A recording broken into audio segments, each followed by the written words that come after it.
Kaka-sensei can't help me, then no one can, mumbled a short, spiky blonde boy wearing an orange and blue track suit as he threw punches towards a wooden stump, keeping his punches at even speeds. Thud, thud, thud. All because Sasuke is an Uchiha and has a bloodline. Who cares, he's just another orphan with fancy eyes? Screamed the blonde-haired boy as he threw a punch that had cracked the piece of wood in front of him before slowly turning to his side and sliding down the wood towards the ground covered in grass. Why? Why is it only me who has nobody? Why is it always Naruto Uzumaki who gets the short stick?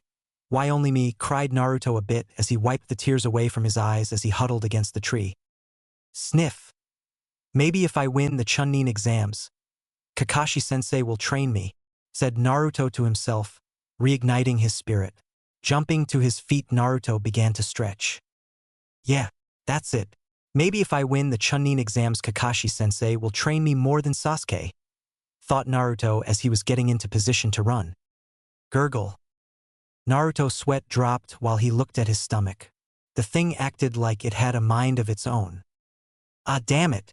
I'm hungry, but I can't stop training, said Naruto to himself as he started to think of different options.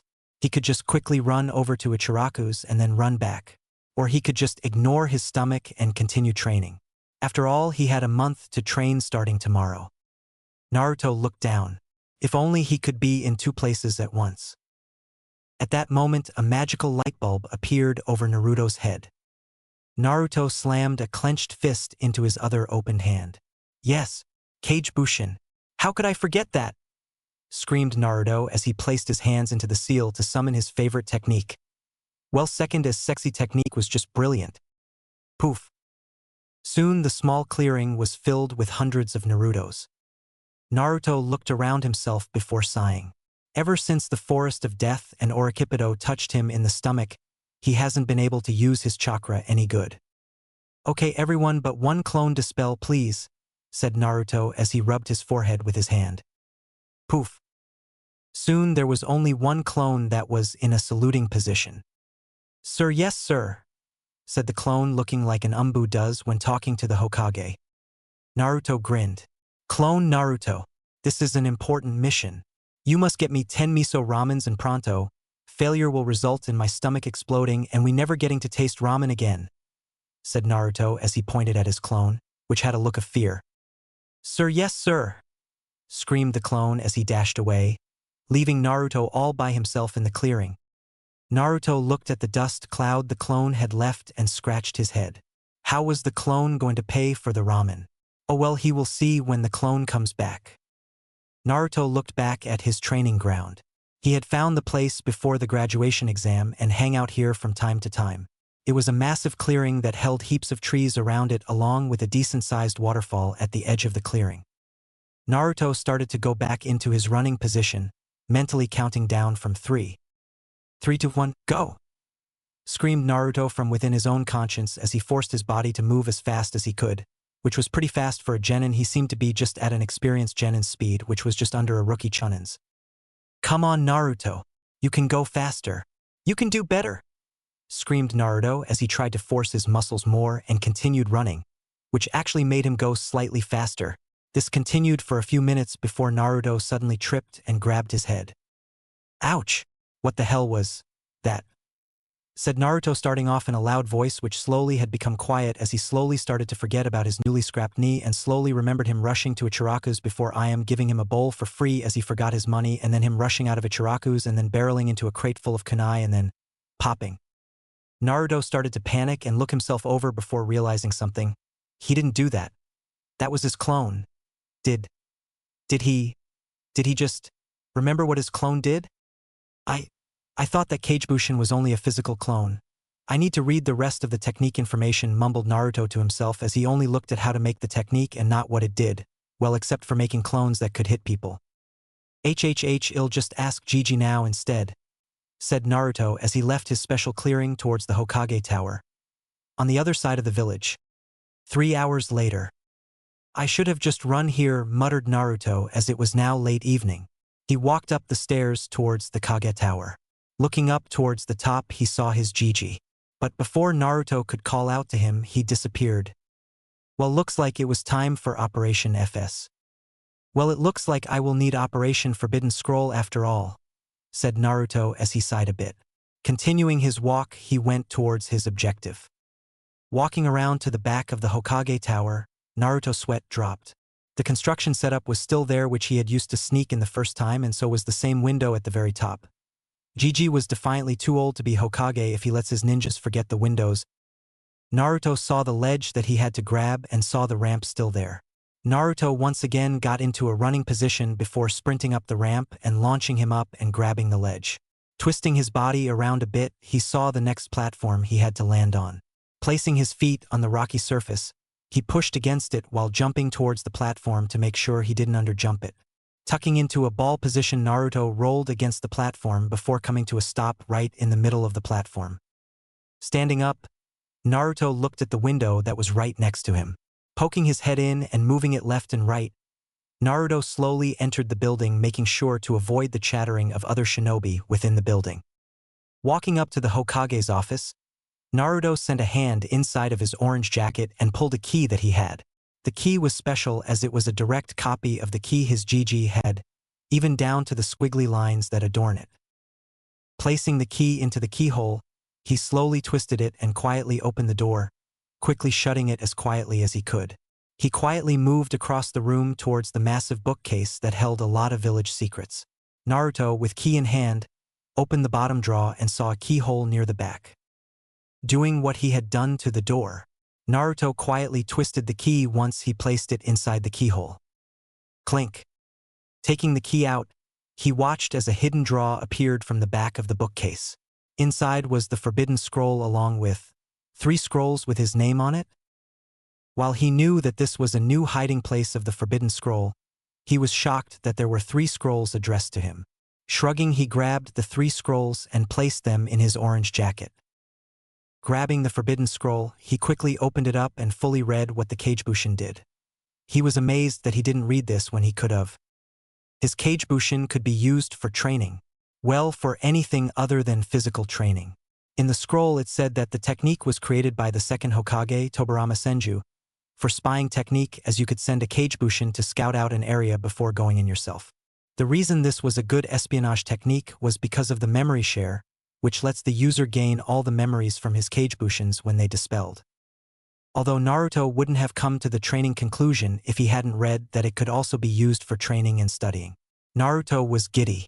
He could actually one-up Sasuke.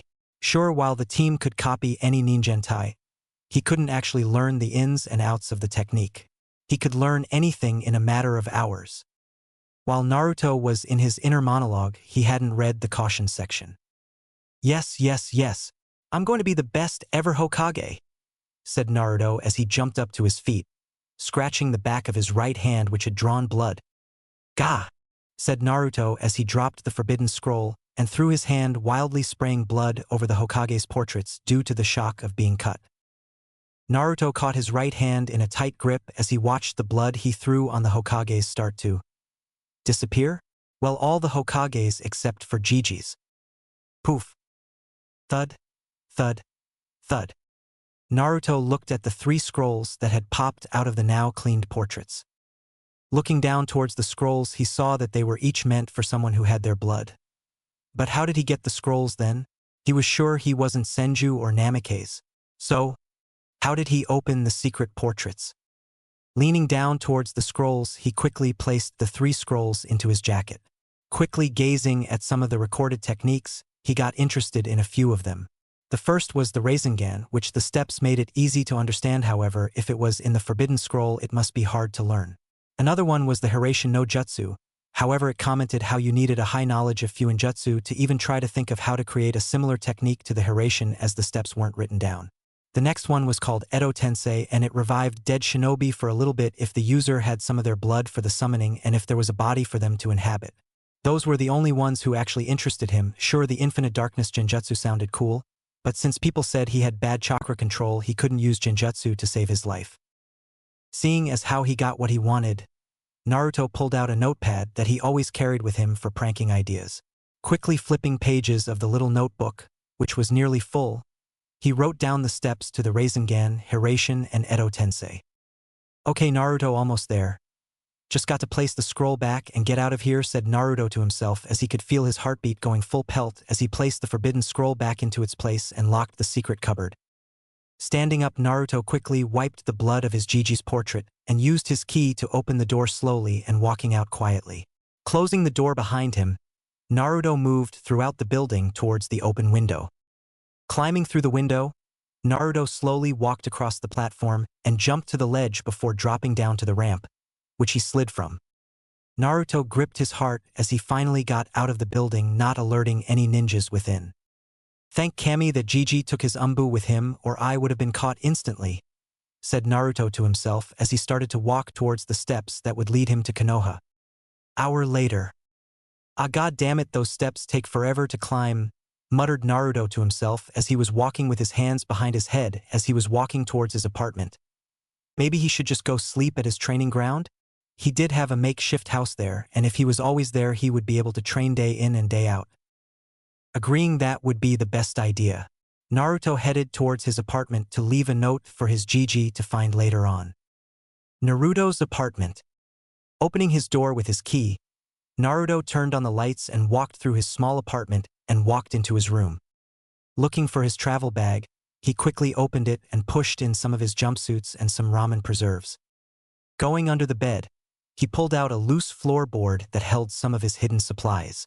In the small hidden compartment were blood pills, chakra pills, and food pills. Each was self-explanatory. Blood pills made your body produce more blood so that if you start bleeding badly you could survive a little longer than normal, although it puts a huge stress on your body later on. The chakra pills replenished your chakra, however, each time you take it, and it increases the fatigue you will feel and the chakra exhaustion when you stop taking the pills after each time you run out of chakra. The food pills just filled you up for a few hours, although it doesn't give you the nutrition that regular food gives.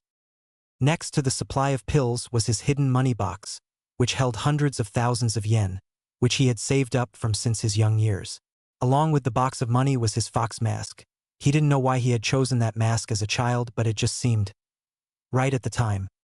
Picking up the mask, he held it to his face and walked towards the bathroom and looked himself in the mirror.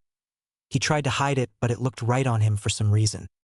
Throwing his fox Anbu mask into his travel bag, he went back under the floorboard and grabbed his large supply of medical equipment, which was sealed in a scroll. He threw it into the bag as well.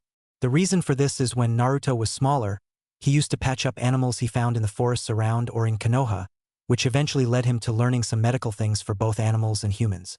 It was kind of a hobby of Naruto's. Seeing as he was done moving his items, he closed the bag before standing up and walking towards his apartment's entrance. Turning off the light as he walked past, he closed the door behind him and locked it. Naruto started to walk towards the training grounds, making the passing ninjas think that he was going to train at one of the regular training grounds. Walking past all the training grounds, he started to sprint towards his secret place. With an hour of sprinting, Naruto finally reached his secret training ground. Well, I might as well sleep now as it's becoming dark, said Naruto as he looked towards the sky, which had just started to show some stars above. 8 hours later. Yawn. Why did I have to wake myself up so early? Groaned Naruto as he fell of his hand-made hammock hidden within the cave behind the waterfall. Naruto looked at himself and shuffled his jacket a little and felt all the scrolls he still had on him. Well, it's a good time to read them, I guess, Naruto thought as he walked around the ice-cold waterfall. Walking towards the center of the clearing, Naruto placed all the scrolls in front of him in 2 piles. The ones on his left were the ones that fell from the Hokage's portraits, while the ones on the right were the ones which were with the forbidden scroll. Naruto scratched his head with his right hand, wondering which one he should open first. Well, the Hokages were his heroes, and he could always read the other ones after. So grabbing the 3 Hokage scrolls, Naruto tried to open them, only for them not to budge. What? But these fell from the floor when my blood. Oh right, I might need my blood to open it, said Naruto as he slapped his forehead for forgetting. But before doing that, Naruto placed his hands into the Kagebushin hand sign. Kagebushin no jutsu. After the shout, multiple poofs of smoke could be heard. Naruto looked at his small army of 200 clones with a nod. Okay guys, everyone go on to tree walking training, okay? Kaka-sensei told me that my chakra control is the worst, so we should work on that for now. said Naruto. He watched his clones nod before going towards a separate tree and began the tree walking exercise. Naruto then looked back at the scrolls with his heart pounding within his chest. Slowly bringing his right hand up towards his mouth, he sent some chakra into his canine tooth and bit his thumb. He quickly drizzled the scrolls in his blood before the wound healed itself. Suddenly 3 poofs sounded off and what appeared shocked Naruto to his core. The 3 dead Hokage. The first Hokage, Hashirama Senju. The second Hokage, and Hashirama's brother Tobirama Senju. And finally his personal favorite out of all the Hokages, the 4th Hokage, Minato Namikaze. 3 living legends stood in front of Naruto and he could not believe it, before his mind popped up and thought of something. HHHH ghosts, screamed Naruto as he dived into the lake head first, which brought a sweat drop from the 4th Hokage for some reason. The Kages looked at each other before looking at the scrolls on the ground, and was shocked that all 3 of them appeared, especially Minato as he was sure that if his scroll was used Naruto would only be able to use his. He wasn't expecting him to be able to summon the 1st and 2nd Hokage, but that means that Naruto was related to the first 2 Kage. While Minato was in his inner monologue, Tobirama was getting annoyed with his direct family member hiding from them in the lake. So he used his water manipulation to summon a water whip and dragged Naruto out of the lake. Naruto was shitting himself now. He was certain they were ghosts, even if they weren't see-through or if they were able to use ninjutsu. Naruto soon found himself suspended off the ground by the 2nd Hokage's water whip. Hashirama, who had been quiet since being summoned, smiled at Naruto and gave a little wave. "Hi there, I guess, since you were able to summon me, Tobirama, and who are you?" asked Hashirama with a question mark above his head as he looked at Minato, who looked shocked for a bit before scratching his head in embarrassment. "Oh right, never met. My name's Minato Namikaze, 4th Hokage," said Minato as he turned his back to Hashirama and Tobirama, showing his Hattori to them both, along with Naruto, who was having a fanboy moment. Who cares if they were ghost? That was one cool Hattori and pose. Hashirama seemed to nod before he realized something. "Okay, if you're the 4th Hokage and you're dead, then who is the 5th? Asked Hashirama with his head tilted a bit, while Tobirama simply rose an eyebrow, also wondering who. Minato scratched his head as he actually didn't know. However, he was saved by Naruto. "Gigi's the Hokage," said Naruto with his arms folded as he was still suspended mid-air and upside down. Hashirama looked at Naruto and asked who this Gigi was. Naruto looked confused at how Hashirama didn't know who Gigi was, but then again he forgot that not everyone knew that he could the 3rd Hokage granddad. "Oh, he's the 3rd Hokage, and even though he's an old man he's still cool," said Naruto as he was slightly starting to feel all the blood going to his head and giving him a headache. Looking towards the 2nd Hokage, Naruto asked him to let him down, which the 2nd Hokage thought of for a bit, before reluctantly letting the boy go, only to watch as Naruto fell head first into the ground. "Ow! What the hell was that for Databeo?" said Naruto, letting his verbal tick pop up by accident. For some strange reason, the 4th Hokage smiled at his verbal tick. Tobirama looked at Naruto for a bit before turning to his brother. "He's from your side of the family," said Tobirama, making Hashirama laugh along with Minato. Naruto just watched as 2 of the 3 Kage laughed a bit before getting annoyed. "Hey, can you please tell me how you were alive?" asked Naruto as he pointed towards the Kages, who nodded their heads. Hashirama stepped forward as he began to explain. "Okay, so as you see, you managed to release us 3 from the 3 scrolls in front of you, which means you are related to us, either by your father or your mother," said Hashirama as he stepped back and watched as Tobirama moved forward. "In basic sense, you are blood family. As such, we had created these scrolls for our family if they needed help in any situation. So why did you summon us?" asked Tobirama as he watched Naruto scratch his head a bit. "Well, I kind of accidentally found these scrolls when I went to see what the Kagebushin really did," said Naruto, grinning a bit before seeing shock appear on the 2nd Hokage's face. Tobirama moved forward along with the other Kages, which made Naruto somewhat have some fear wash over him. Tobirama looked him dead in the eye. "Why would you need to know what the Kagebushin does? You shouldn't be able to even attempt it with your currently low levels of chakra and lack of control," said Tobirama as he saw Naruto look at him confused before pointing at the general direction of his clones. When the previous Hokage saw the amount of clones there were, they panicked. Naruto, dispel your clones. One at a dash. Tobirama was cut off by the sounds of hundreds of poofs. All the Kage looked at Naruto expecting to be on the floor dead from all the strain of the Kage-Bushins exploding at the same times and Naruto experiencing their collective memories. Naruto just stared at the three Kage with his head tilted. He didn't feel anything other than a better sense of control over his chakra, which for some reason made him more relaxed instead of more hyper. "What?" asked Naruto as he looked at the shocked faces of all the Kage in front of him. "How?" mumbled Tobirama as he watched Naruto stand like he wasn't affected by the strain of the Kage-Bushins. Hashirama simply grinned. If Naruto was able to survive that and not feel a thing, he could be the next Kami no Shinobi in a few years.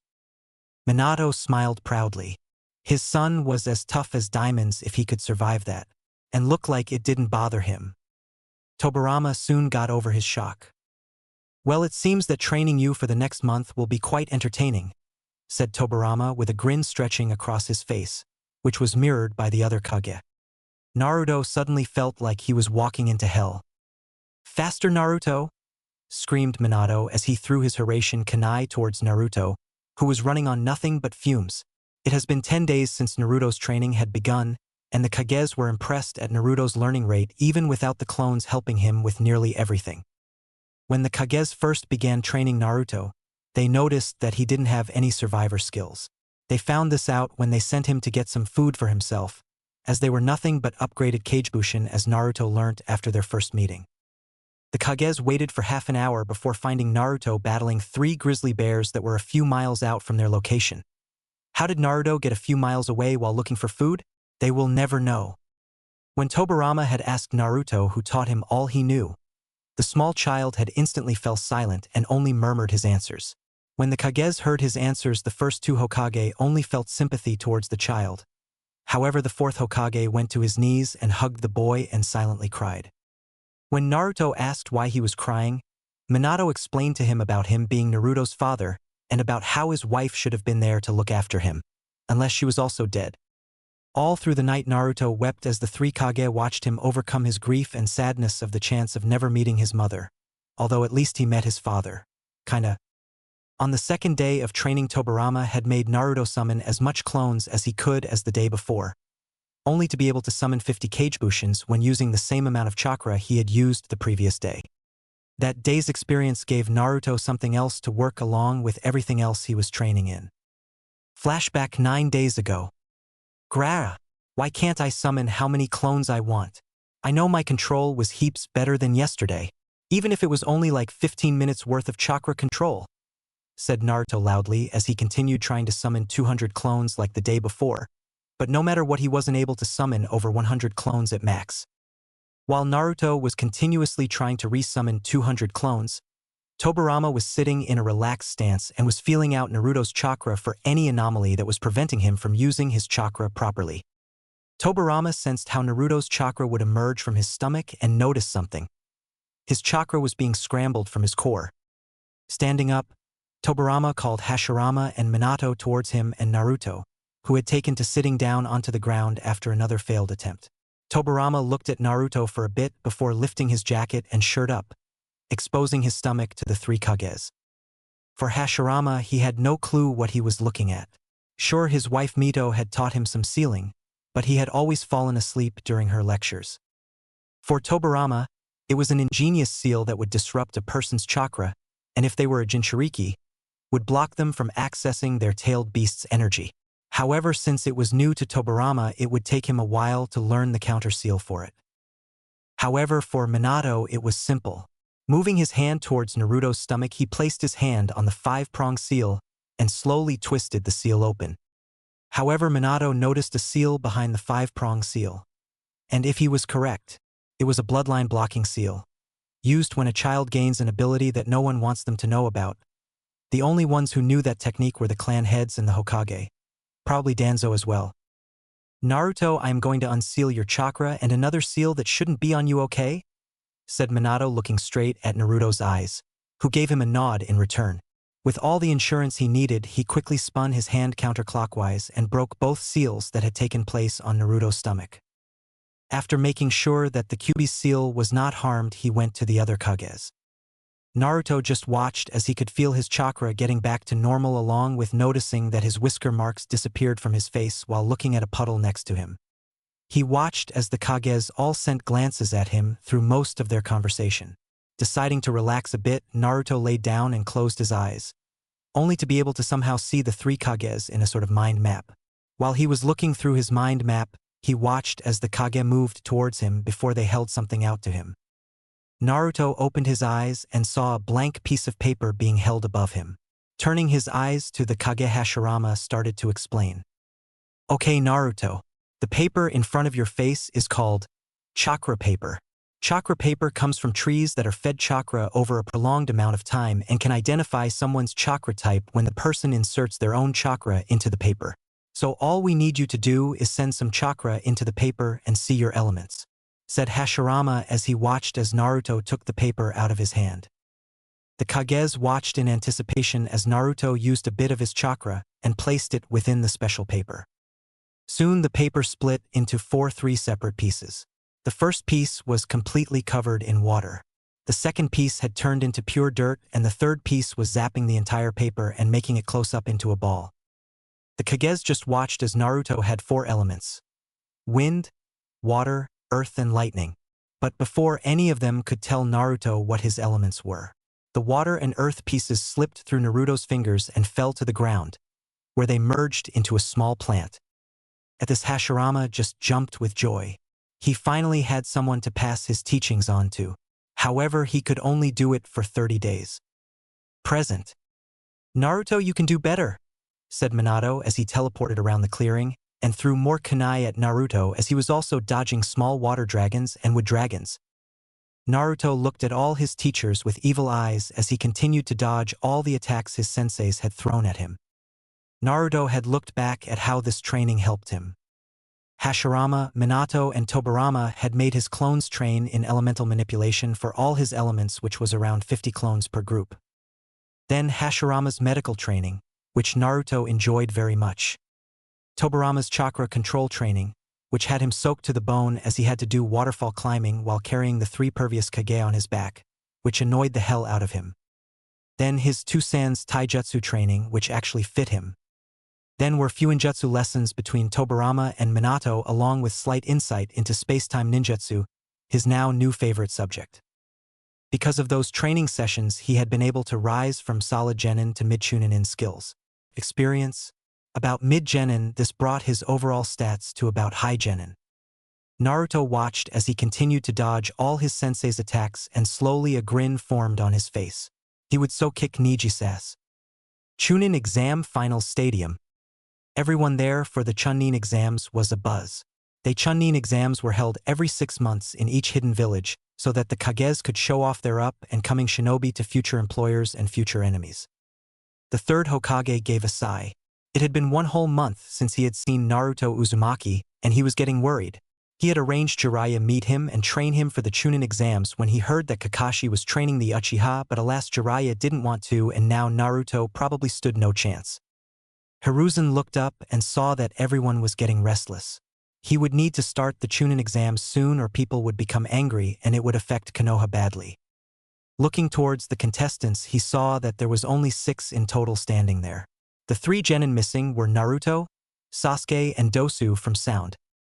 If Sasuke was to come late, people would force him into giving the Uchiha more time to appear, but if Naruto was late by even a nanosecond, he would be disqualified.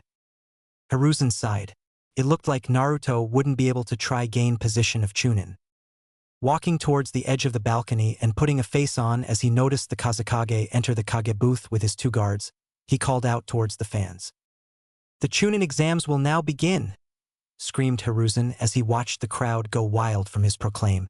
Walking back a bit, he sat down on his chair waiting for the fights. Soon the protector of the Chunin exams walked in front of the group of genin.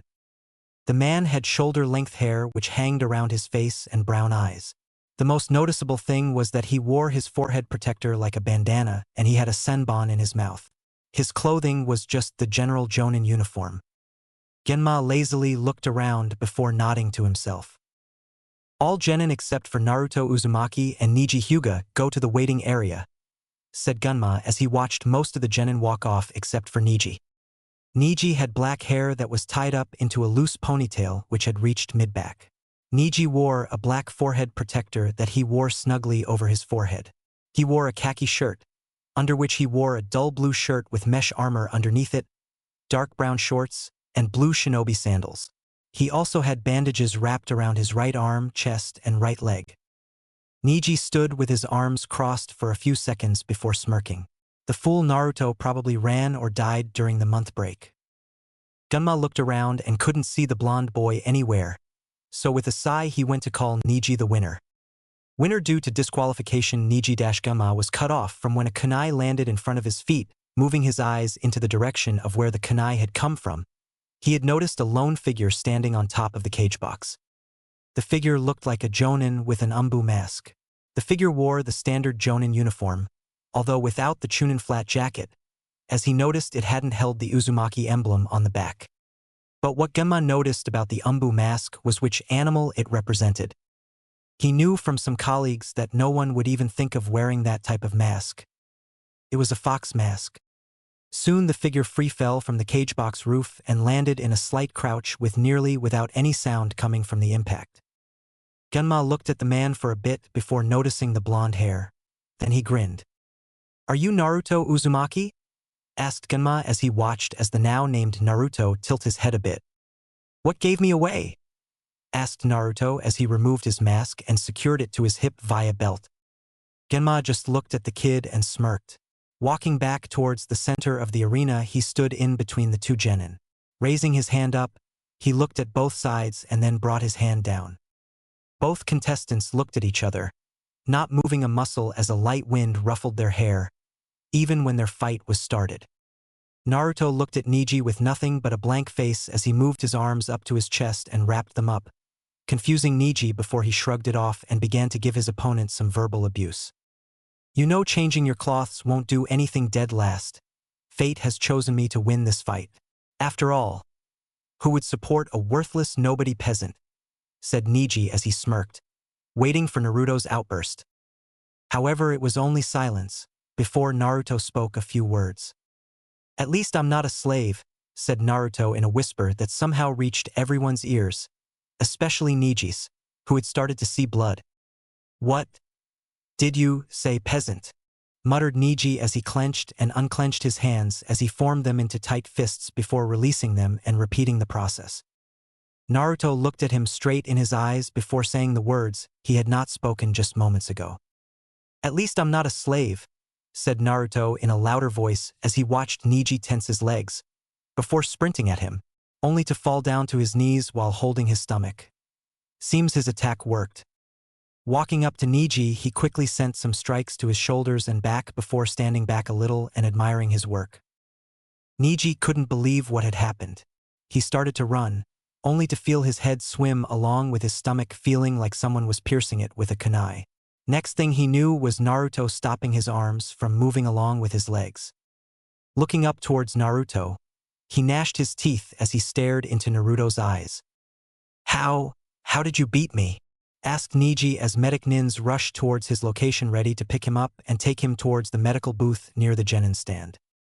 Naruto just looked at him for a moment, before turning towards the genin stand, leaving Neji clueless about how he was defeated. Neji just looked at Naruto's back with anger. How dare this peasant do this to him? Trying to get up, Neji then felt all the muscles of his arms rip.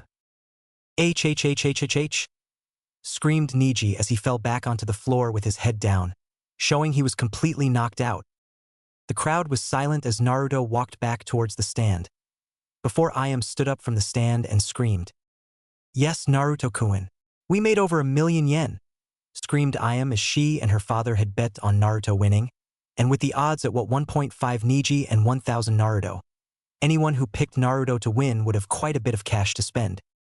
Naruto stopped walking and looked towards Ayam, and gave a grin and thumbs up, before continuing towards the genin box. Kage-booth. The third Hokage stared in shock. His unofficial grandson defeated the Hyuga prodigy in 30 seconds. all without moving his body once until Neji suddenly fell over and was in pain. How did Naruto do that? The Kage was in a similar state of wondering. He had not noticed anything before or after the Hyuga fell. The Kage turned towards the Hokage with his eyes narrowing. "What did the blonde child do, Hokage Dano?" asked the Kage with genuine curiosity. The third Hokage just looked at the arena for a bit before shaking his head a bit. "I do not know, Kage Dano. I simply do not know," replied the Hokage as he watched Neji Hyuga being carried away towards the medical box. Genin area. As Naruto walked up towards the participants' booth, he saw many look at him in shock, which Naruto understood why, as it was very unlikely that a dead last would beat a prodigy in only 30 seconds. Getting rid of his blank face and replacing it with a grin and wave, he greeted his Friday comrades. Another thing his teachers taught. Friends are people who like to be around you for you, and not because they look at you and get an ego boost from your graduation position along with actually hanging out with you for no other reason other than to hang out. Comrades were people you knew better than most, but had not become friends with them. When Naruto looked at it like that, he remembered all the times Kiba, Ino, no just Sakura, and Sasuke had walked up to him just to give him insults. "Hey everyone, how's it going?" asked Naruto as he walked over towards the balcony and started to lean against it. Now everyone in the participant area was shocked. Naruto Uzumaki didn't scream in greeting, and wasn't acting like he was 30 days ago. Shikamaru just looked at Naruto closely with a thoughtful gaze for a bit, before shrugging it off as it being too troublesome to figure out why Naruto was like that. Arena. Genma just shook his head at the very short fight. He did notice something off about the wind, but it was probably just his imagination. "Okay, will the participants Sasuke, Uchiha, and Gaara of the Sand please step forward?" said Genma with a loud voice to get over the talking of the crowd. Only for the crowd to start to cheer very loudly as they waited for Sasuke. 30 seconds later, Genma looked towards the Hokage on what to do as Sasuke did not appear. Kage booth. "Well, it seems that Sasuke inherited Kakashi's lateness. It seems he will be disqualified," muttered the Hokage as he began walking towards the balcony to announce Sasuke's forfeit. However, the Kage thought otherwise. "Wait, Hokage Dano. Many people turned up to watch Sasuke, Uchiha, and my son Gaara to fight. Maybe you could give them more time?" asked the Kage in a polite tone, which the Hokage began to think about. While unfair to other competitors, it would at least give the audience something to wait on. "Fine, I will move his match to the last one before disqualifying him," said the Hokage as he stood at the edge of the balcony. "Civilians and all, Sasuke, Uchiha's match and Gaara of the Sand will be moved into the last fight of the first round," said the Hokage, getting cheers of joy from the entire crowd. As he walked back and sat down, he could hear a voice yelling in the distance. Seemed like Naruto did still act like himself. "Participant booth. Damn it, Ji. Why are you letting that ass have more of a benefit?" screamed Naruto up towards the cage booth while shaking his fist at the area he knew his Gigi was, only to get everyone on the crowd stare at him. "What? That ass gets everything handed to him. Not my fault, I speak the truth," said Naruto as he crossed his arms and became quiet again. Arena. Genma was smirking, although he would have been laughing if he wasn't the protector of the fight. Naruto sure could make nearly anything laughable. Genma looked towards the Genin booth and called out the two next competitors. "Will Shikamaru Nara and Temari of the Sand please come forth?" said Genma, pointing towards the center only to hear someone surrender. "Genin booth." "I surrender," said Shikamaru as he shook his head, muttering troublesome. There was no way he would be able to defeat a wind user without the field being damaged, or without the right equipment. Naruto just nodded his head. Shikamaru's clan was strategists, and if it didn't look like he could win, the best choice is to surrender. Although he was going to push Shikamaru in, that would be endangering a comrade, something Naruto would never do. Arena. Genma started to laugh a bit. It seemed like Sasuke's time was running out. Shrugging, Genma called out the next two competitors, only to hear one of them surrenders. "Genin booth. Yes, I keep changing what the name of the participants both is. Sorry." "I surrender," said Kankuro as he couldn't show Crow off until the invasion. Arena. Genma was busting his gut. All the fights were short, and the only one to fight was Naruto and Neji, but Naruto didn't even move until the end of that. Seemed like Sasuke wouldn't get to fight. Cage booth. The Kazekage was seething. Now there was no choice but to disqualify Sasuke. "Damn you, Kakashi, and your lateness," thought the Kazekage as he looked at the Hokage moving towards the balcony. The Hokage was grinning slightly. It seemed that Sasuke was going to be disqualified. Due to Sasuke not appearing, he is now disqualified. Now on to the next match, Naruto Uzumaki versus Gaara of the Sand. However, since the Sasuke and Gaara fight never happened, we will allow a 5-minute break for placing bets, said the Hokage as he walked back towards his chair and sat down with his hands covering his grin. Genin booth. Naruto was excited. He was going to fight and actually test his skills against Gaara. Unless he falls like Neji did.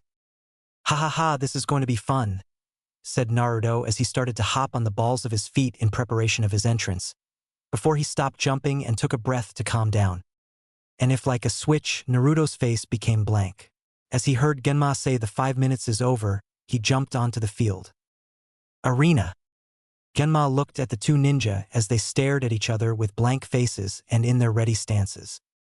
Genma nodded to himself, ready to step in if Gaara attempts to kill Naruto.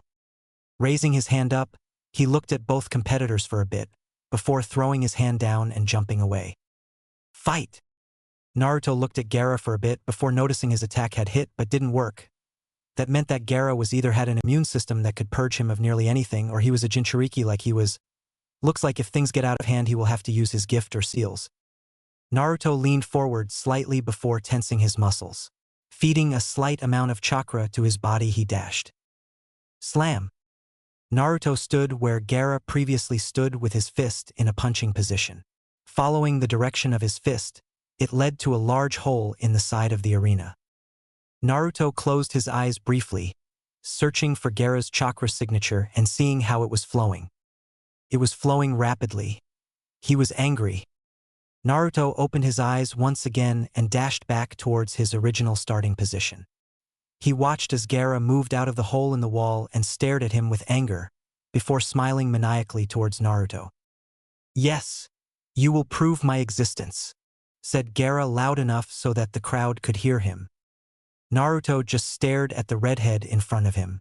He was a Jinchuriki, however he had to make sure as there have been bloodlines for nearly every element. Naruto placed his hands behind his back and unsealed 2 kunais with seal markings written on them, which he grabbed one for each hand. Looking at Gaara, he watched as he sent sand tentacles towards him. He could see each movement of the tentacle, however it was a lot harder than seeing a human body that had 2 arms and legs. Dashing to the left, Naruto jumped over 2 tentacles that were aiming for his stomach. He then jumped on top of a single tentacle and ran along it towards Gaara. Gaara, seeing what he was doing, immediately stopped the sand tentacle before sending all his tentacles right at Naruto, who just jumped on them while gaining a bit closer to Gaara. Naruto, seeing how he was close enough, jumped up towards the sky, blending him in with the sun's shine. Ceiling, 2-point barrier. Throwing the 2 kunai at Gaara's left and right, he watched as the kunai glowed before having a blue barrier appear around him. Gaara tried to move.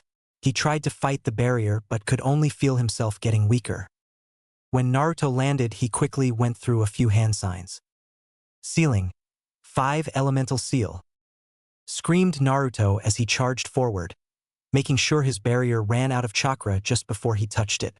Naruto watched as his barrier disappeared right when his fingers were a centimeter from it.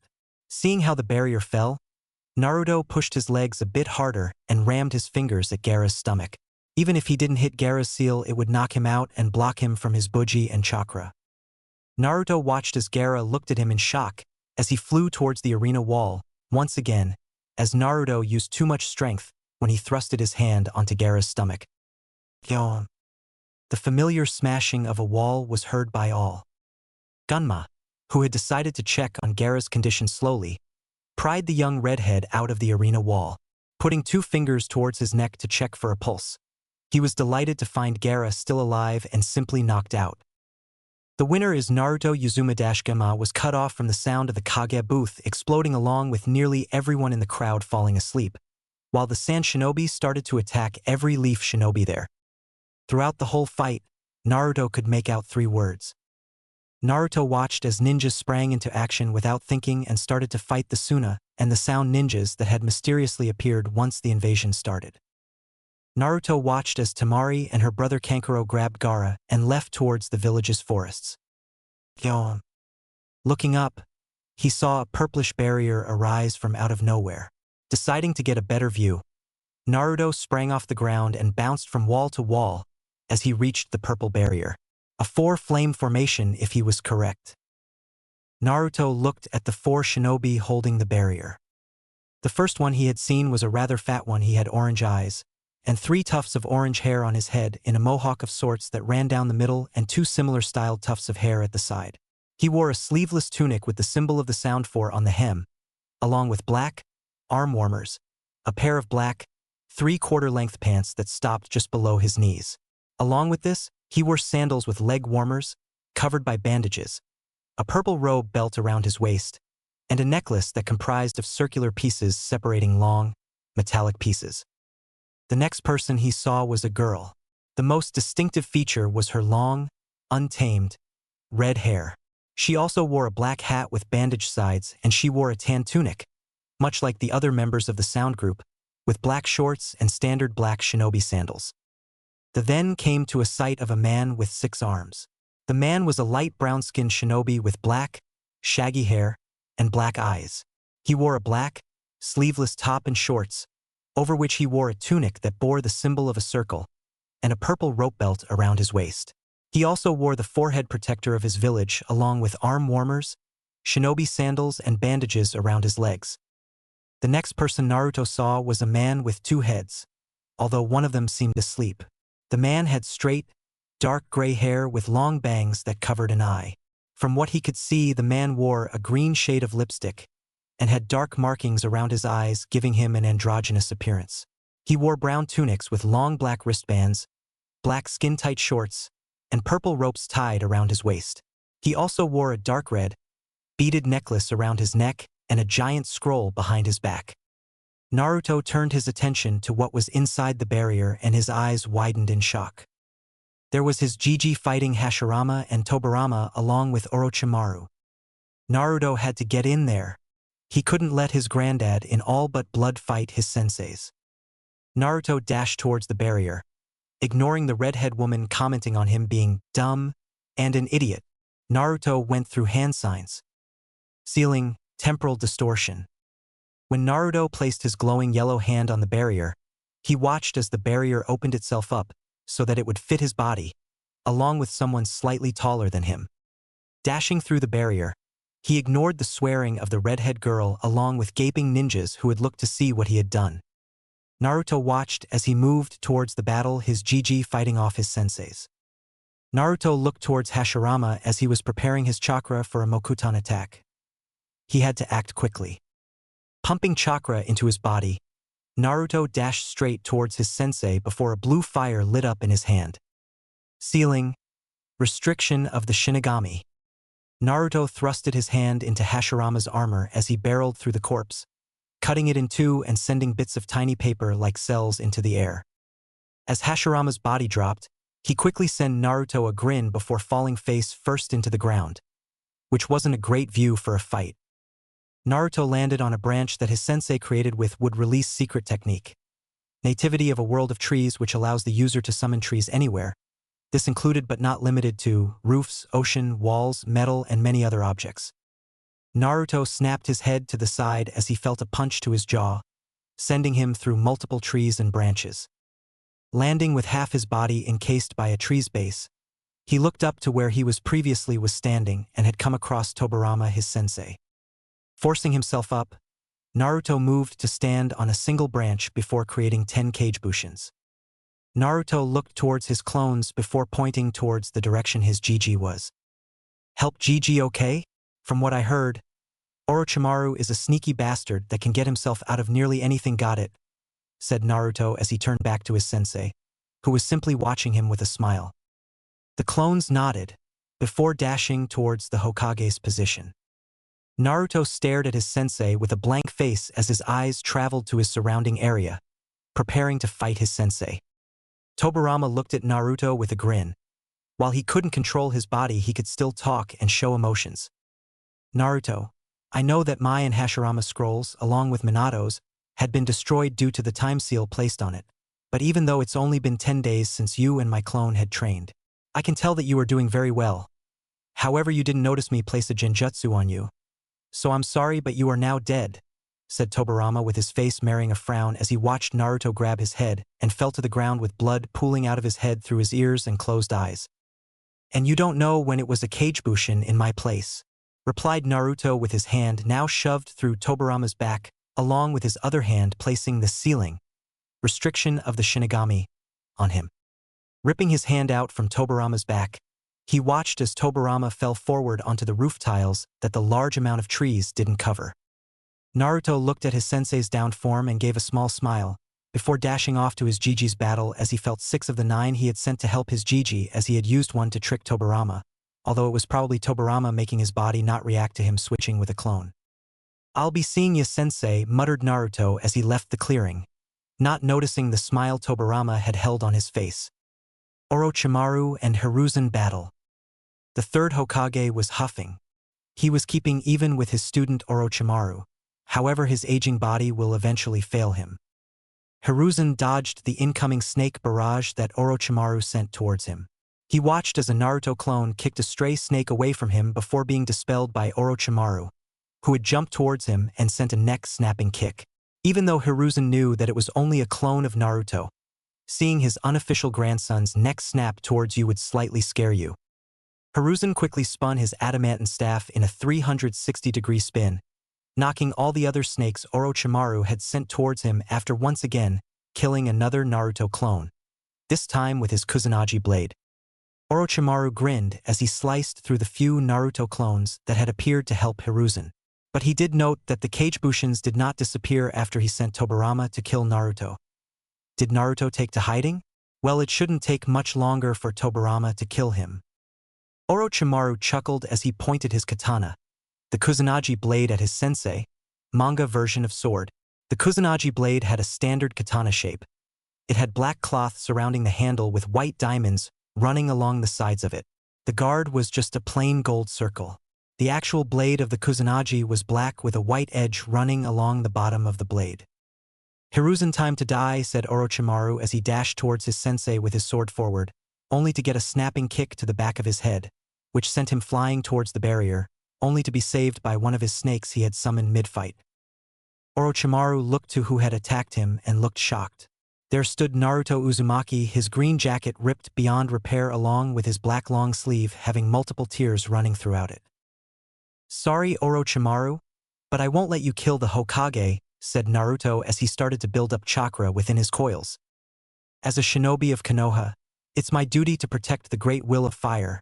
I learnt that from my senseis, and I will be damned if I let their teachings be wasted upon me, said Naruto as he activated his technique. Flash step, shouted Naruto as he disappeared from everyone's sight. Soon Orochimaru felt a blinding pain in his ribs as he was sent flying from one end of the purple flames formation to the other. However, this time he actually hit the barrier. HHHH! Screamed Orochimaru as he bounced off of the barrier, showing his now burnt left arm, which had begun to bleed as Orochimaru's arm peeled. Orochimaru looked for Naruto, only to see him on the ground holding his stomach, along with his sensei guarding him. Hiruzen moved as soon as he saw Naruto fall to his knees and grab his stomach. Naruto, my boy, are you okay? Asked Hiruzen as he kept his eyes on Orochimaru, who had started to look towards them. Naruto huffed and he tried to draw chakra out of Hashirama's trees. He knew that his technique, which was just an upgraded Shunshin, had not been tested in the field. But he didn't think that the effects would be this bad. He hadn't taken into the account of the uneven flooring, which had forced him to change directions several times within his single flash step. Yeah, I'm fine. Just going to have to gather some chakra. You wouldn't have a chakra pill on you?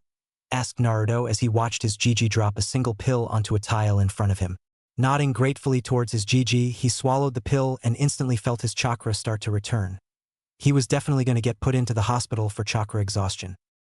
Standing up, Naruto quickly flared his chakra to start healing his minor wounds at a faster rate, as he already had Kyuubi's chakra healing him. Naruto looked towards Orochimaru, noticing something that he didn't notice before while he was gathering some chakra. The Kusanagi wasn't in Orochimaru's hand. Naruto heard a swish behind him and widened his eyes. The Kusanagi blade was flying towards his Jiji. Naruto jumped forward and pushed him out of the way, surprising the Hokage as he watched Naruto get the Kusanagi pulled through him. Hiruzen watched as Naruto passed out from the pain of having a sword go through his left shoulder. Orochimaru grew even more pissed. He was aiming for his sensei, but the brat had pushed him out of the way and instead gotten himself stabbed. Orochimaru watched as Hiruzen suddenly started to cough blood out from his mouth. It seemed the Kusanagi blade's poison was finally taking its effect. Hiruzen covered his mouth with a hand as he coughed out blood, which some of it landed on Naruto's face. He was going to die without medical treatment, and if he died, Orochimaru could kill Naruto afterwards. He knew what he was going to do. Looking towards his student, Hiruzen hardened his eyes as he started to go through a chain of hand signs. Looking fiercely towards Orochimaru's eyes, Hiruzen had flashbacks of how his student started and how he had ended, and could only become more determined as he watched through all of the innocent people being used as guinea pigs by him. Orochimaru, too long have I let you live. As my final act of Hokage, I will kill you by taking you to hell with me, shouted Hiruzen towards the end of his speech as he finished his hand signs. Orochimaru, who had noticed what jutsu used those hand signs, widened his eyes in fear. Throwing the Kusanagi blade towards Hiruzen before he completed the jutsu, he watched as Genma had deflected the katana before dispersing due to limited chakra. Dead demon consuming seal, shouted Hiruzen as the specter of the Shinigami started to appear, before feeling someone swapping places with him using the replacement technique. Hiruzen looked towards the Shinigami he had summoned and widened his eyes when he saw the specter's hand being placed through Naruto's stomach. The Shinigami was a translucent giant specter with a demonic visage. It was much larger than an average human, possessing long, shaggy white hair, from which 2 red horns protrude, and dark grayish-blue-colored skin. It is draped in large white garments and carries a set of prayer beads. The Shinigami also had a tanto in its mouth. The Shinigami stared at Naruto with squinted eyes. "Why have you summoned me, human?" asked the Shinigami as he looked towards the blonde child in front of him. He did look familiar, though. Naruto looked ahead as he stared into Orochimaru's eyes. "I want to seal Orochimaru into you," said Naruto as he watched the figure look towards Orochimaru and squint a bit harder before opening his eyes back to normal. "Ah yes. The one who avoids me by transferring bodies," muttered the Shinigami. Naruto quickly formed his hands into a certain hand sign, which made the remaining Naruto clones paralyze Orochimaru with multiple seals that he made the clones prepare during his and Hiruzen battle against Orochimaru. Naruto looked towards the Shinigami before nodding. He watched as the Shinigami's ghostly hand shot through him and straight at Orochimaru as he was attempting to move only to fail. As the ghostly hand grabbed Orochimaru and started to pull his spirit out, Orochimaru decided to become a bastard. "I will not die here," screamed Orochimaru as he made his discarded Kusanagi blade once again sail towards Naruto, who had only widened his eyes before feeling the blade punch right through his right lung. Naruto coughed out blood from his mouth as his lungs started to fill with blood. Naruto tried to focus on Orochimaru as he used his chakra to pull his being out from him using the Shinigami's hand. However, he couldn't even see Orochimaru now. All he could see was a white blur ahead of him with a blue blur connecting him and the white being, which he knew was Orochimaru. "Come on, Naruto. You can do this," shouted Naruto to himself as he forced his chakra to pull whatever he had latched onto, only to feel his control slip, and instead of pulling out Orochimaru's head, chest and arms, he only managed to pull the arms off him. As the Shinigami went to cut Naruto's soul in half as eat it, he felt something off. Before grinning a bit before disappearing while leaving Naruto's soul intact, although nobody knew that as Naruto just simply fell towards the ground. Orochimaru was livid when he tried to surge chakra to his body. He hadn't felt his arms. All he felt was an unholy pain where his arms were. He then realized what had happened. He lost his ability to use chakra in his arms. He lost his arms. He lost the one thing that mattered to him, his jutsus. Orochimaru was about to have Naruto's head before he felt a chakra surge coming a few feet from him. Turning his head, he was shocked to see what he did. He saw his sensei with nothing but a pure blank expression, although he now had brown pigments going across from his forehead and down the middle of his nose. Hiruzen just looked at Orochimaru's arms as they slowly start to turn purple. Hiruzen slowly turned his eyes towards Orochimaru, who had instantly called the shinobi, holding the barrier to help him escape. However, he didn't see Hiruzen smash his face into the ground. Hiruzen looked at his student with nothing for a few moments, before a raging hatred appeared across his features. I was weak, Orochimaru. I was weak for letting you live because you were my favorite student. I had turned a blind eye at your experiments, and look what it had cost me later down the road. It cost me my village's people, my likely family, and my UN official grandson, screamed Hiruzen as he stomped on Orochimaru's back. Hearing a crunch from his ex-student's back, he continued to snap his spine with multiple stomps, before he started to feel the effects from the Kusanagi again. Orochimaru quickly went through some hand signs, ignoring his excruciating pain as it only grew with each second. Finishing his hand signs, he watched as his sound form dropped the barrier around him and Hiruzen before teleporting to him with a shunshin and quickly reverse summoning him and them back to his village. The Anbu stationed around the field instantly tried to give chase to Orochimaru and his ninjas before seeing them disappear. Refocusing on their efforts, they quickly grabbed the Hokage by the arms, only to hear him speak. Grab Naruto Uzumaki's body. If he is somehow still alive, bring him to the Anbu hospital, said the Hokage as he stared towards Naruto's unmoving body for a few seconds before being shunshined towards his personal hospital room that had the best medics in the village working there. One of the few Anbu there walked towards Naruto's still body before placing a hand on his chest, trying to see if he was indeed dead. Do bump? Do bump? Do bump? The Anbu reared his hand back in shock.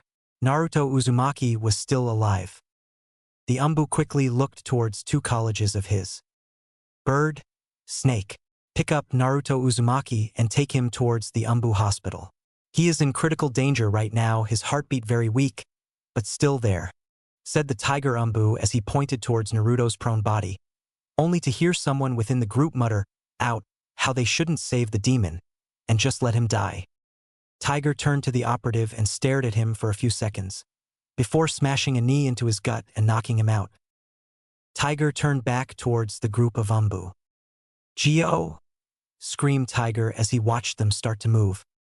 In the arena. In the middle of the arena, there was a puff of smoke. Yo, are we on it? Kakashi stopped as he noticed that no one was there. Blinking to himself, he must have went a day early or something. Turning towards Sasuke with an eye smile, he pointed his thumbs up.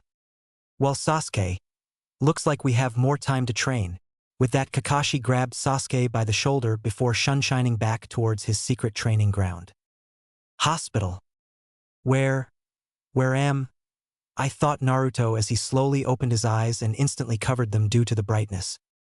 Allowing his eyes to adjust to the brightness within the room, he slowly sat up and looked around, only to come to the conclusion that he was in the general hospital again. When Naruto tried to stand up, he felt a shock run through his system and a massive pain in his shoulder. Looking down towards his right shoulder, Naruto just stared blankly at the wrappings around his entire chest and stomach.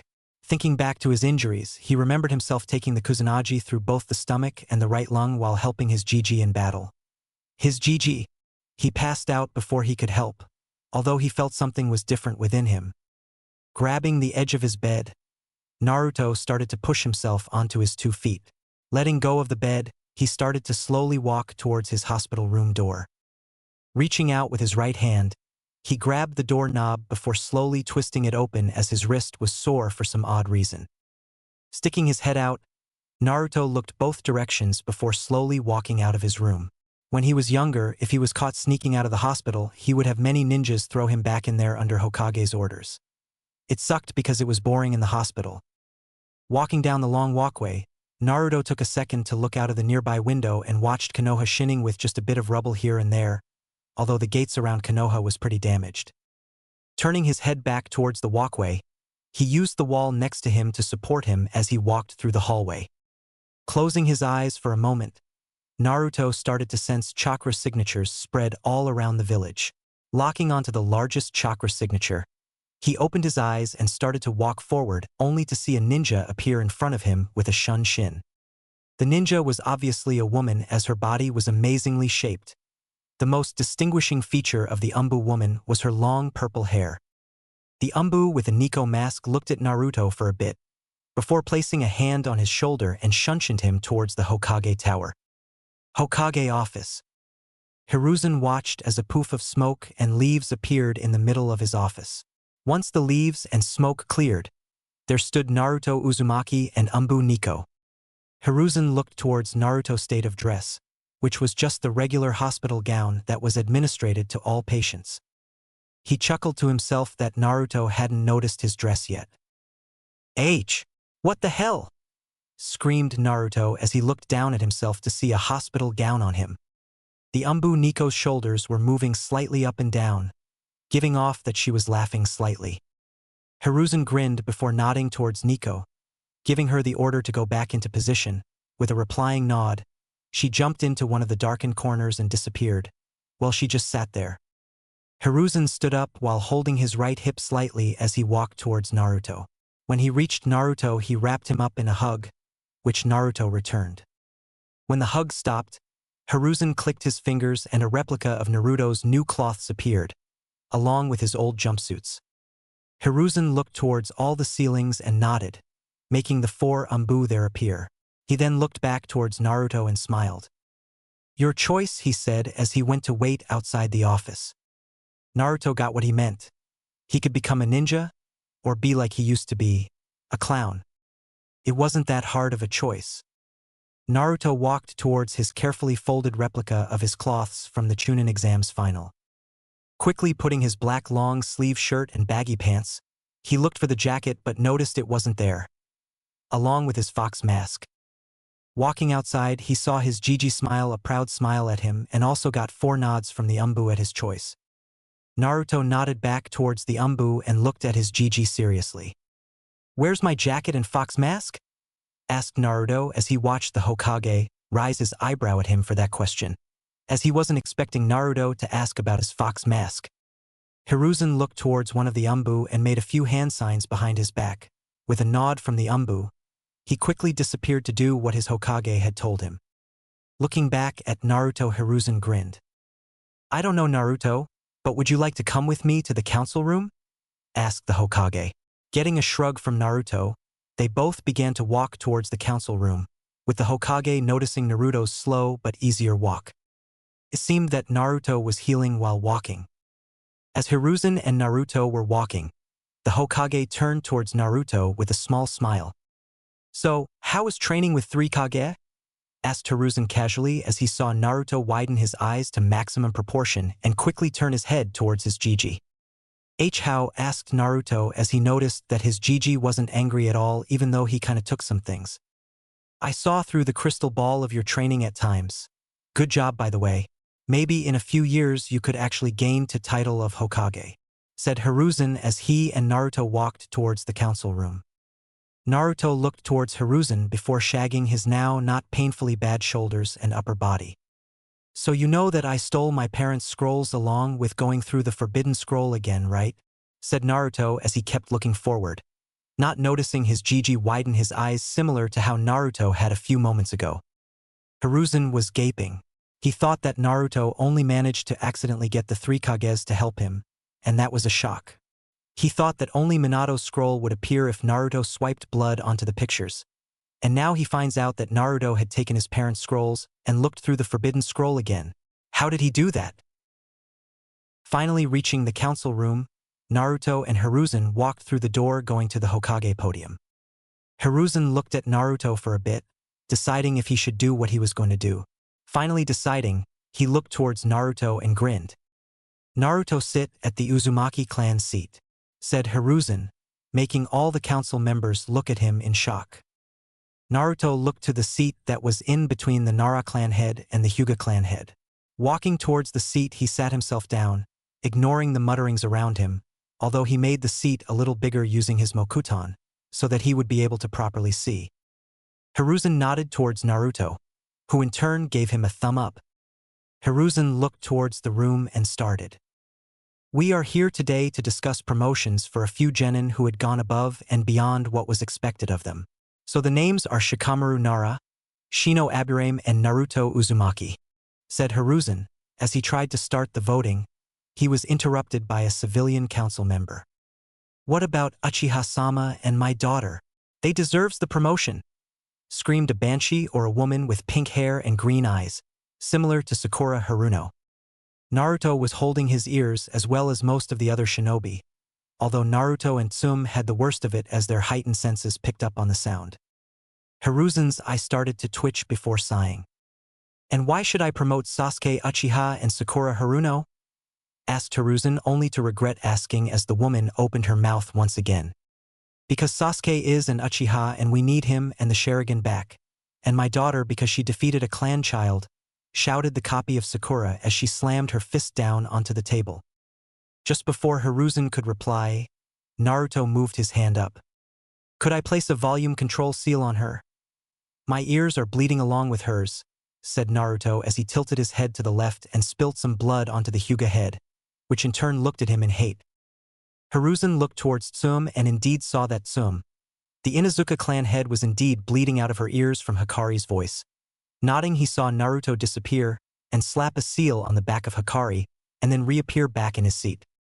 "What did you do to me, demon?" said Hikari as she attempted to scream, only to find that she couldn't. At that moment, everyone in the council started to worship Naruto without him knowing, before getting over it. Hiruzen then answered Hikari's previous question. "Sasuke doesn't deserve the position as he hadn't even turned up for the Chunin exams and Sakura had drew against a clan child. But that also wouldn't have given her the position of Chunin as Chunin need tact, skill, and leadership," said Hiruzen. "Okay, now Shikamaru Nara, all four?" 3/4 of the council risen their hands as they had heard. He managed to lead a small group of genin to help minimize damage around the academy and prevented the fall of a medical team who were passing by under attack. "Next on the agenda in Shino Aburame," said Hiruzen as he watched 1/4 of the council put their hands up. It was known that Shino also helped with Shikamaru, just not as much, although most of the medical team did continue living due to a very smart bug clone squad, which was made out to be the medical team. Hiruzen then nodded towards Naruto. "And finally Naruto Uzumaki," said Hiruzen as he watched both the shinobi and civilian side of the council didn't raise their hand at all. Naruto looked at them with a little bit of wonder before shrugging. There was always field promotion or other methods. Hiruzen raised his eyebrow at everyone keeping their hands down for Naruto's promotion. Wondering why, he voiced his concern. "And why shouldn't Naruto get promoted?" asked Hiruzen as he watched the Hyuga head stand up. From what all his previous record, he was nothing but a prankster and the dead last of his generation. Now, while I had indeed seen his Chunin exams fights, they were obviously staged as not even I could defeat Neji that fast. Hiruzen tilted his head before looking towards Shikaku Nara. The man stood up and gave a sigh. "Naruto Uzumaki's personality and characteristics don't show a competent leader at all, and he does not show any ounce of tactics, which could get his team killed," said Shikaku. Hiruzen started to think about how Naruto not only saved them, but indirectly take out their opponent's Jinchuriki and saved him from dying at the hands of his senseis and student. Naruto sighed. Looks like his personality that Tobirama had pointed out was definitely going to haunt him later on in life. Stupid sensei knowing everything. Hiruzen then looked towards his ceiling and nodded. He watched as a figure landed straight into the middle of the room. "Anbu Tiger, should Naruto Uzumaki gain the promotion of Chunin?" asked Hiruzen as he watched Tiger get ready to talk. "Yes, he should. He not only battled and defeated 2 opponents with ease, he also breached a flame formation barrier which should have burnt anyone to a crisp at contact, and he then helped the Hokage battle weakened versions of Hashirama-sama and Tobirama-sama. Then helped Sandaime-sama with Orochimaru and even took 2 sword stabs from Orochimaru to help Sandaime-sama. Personally, I would just have him join Anbu," said Tiger, as he felt his Anbu Commander Dragon shake his head in agreement. Gasps were heard throughout the council room. Naruto Uzumaki as an Anbu? What's next? The Sandaime actually accepting. The Sandaime actually thought about it for a moment, before calling the Anbu commander out. "Dragon, come out and state whether or not should Naruto Uzumaki join the Anbu Corps," said Hiruzen as he watched his Anbu commander appear within a moment's notice. The dragon Anbu was silent for a few moments before speaking. I think that Naruto Uzumaki should be implemented into Anbu. His skills are quite high compared to how he was 31 days ago, which brings me to wonder what he did. However, I recommend he join Anbu, said the dragon-masked man as he then looked towards his Hokage. Naruto was just absorbing it all in. He might get recommended for Anbu. He might be given training for the best of the best. Hiruzen started to think. Anbu wasn't the best for a child, but he knew Naruto would pull through. However, there was the thing about Naruto now being the center of attention after the whole Chunin exams. Maybe, yeah, that could work. As he was about to speak, the Hyuga head Hayashi stood up and slammed his hands down onto the table. "This is ludicrous," shouted Hayashi as he looked towards his right, looking straight at Naruto with his Byakugan active. "Aren't you taking his personality and mission reports in? He was a problem in everything, and his skills against the two previous Kage and Orochimaru? Preposterous. It would be impossible for someone of his caliber to be that good," said Hayashi as he sat back down, ignoring the Hokage sending him a slight glare. Turning back to Naruto, he grinned. "From now on I promote Naruto Uzumaki with Special Anbu," said the Sandaime Hokage as he stared into his council. "Have you finally lost the plot? GG, there's no such thing?" asked Naruto as he stared at his GG with a tilt of his head as he saw his GG start to twitch his eye. The Sandaime watched as some of his council started to talk about him behind their hands. The sad part, it was the shinobi who were doing it. Sighing to himself, he started to explain. "I had thought of the idea just now, Naruto, so no, I am not losing the plot, as you said. Special Anbu is a rank that would give you both regular shinobi benefits and some Anbu benefits. The benefits would be higher access to missions, better pay, and higher entrance to the shinobi library, along with being able to train in Anbu facilities. Your duties, however, will be split between being a regular shinobi and part-time Anbu. Understand?" asked Hiruzen as he watched Naruto's face go through several different emotions. The first was shock, then joy, then excitement, then realization, then slight sadness, before it morphed into acceptance, before turning to confusion again. "There's a shinobi library?" asked Naruto. Only make the clan heads mentally agree with themselves that Naruto wasn't fit to become a higher rank than Genin. The Hokage nodded with a slight grin. The shinobi library never gained much attention or people, due to it being a library, and so the only ones who really went there were Jonin who were stuck on something and Chunins who wanted to know some things about the previous Jonin exams. Naruto nodded, remembering to check the library out, before staring back at the Hokage with his shining eyes that were brimming with determination. "I accept, and I swear as Naruto Uzumaki, as a ninja of Konoha, I will not let anything happen while it is under my watch," said Naruto as he placed a closed fist onto his chest, right where his heart was. Hiruzen nodded before closing the meeting. Naruto's apartment. So bored now. Maybe a game of shogi would do. Nah, when I versus a clone it doesn't work out as it always ends with a draw as they were the same person. Maybe some more Fuinjutsu practice. Yeah, that sounded good, thought Naruto as he opened his fridge and grabbed a sack of mixed barriers that he had found in the forest. Shutting his fridge door and walking towards his living room with a mouth full of mixed barriers, Naruto went towards a small table/cupboard and opened the third drawer, which was the lowest one, and pulled out a scroll labeled Fuinjutsu Studies. Advanced Volume 1 to 10. The book was all about how to start creating/planning your own Fuinjutsu. Currently Naruto was only on the first chapter.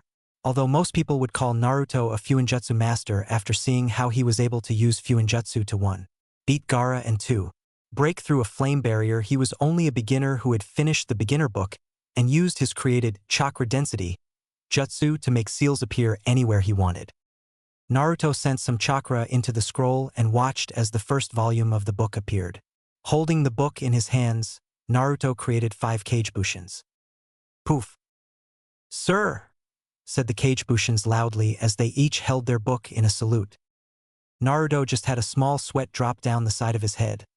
They sometimes were too much like his old self. How did anyone put up with him?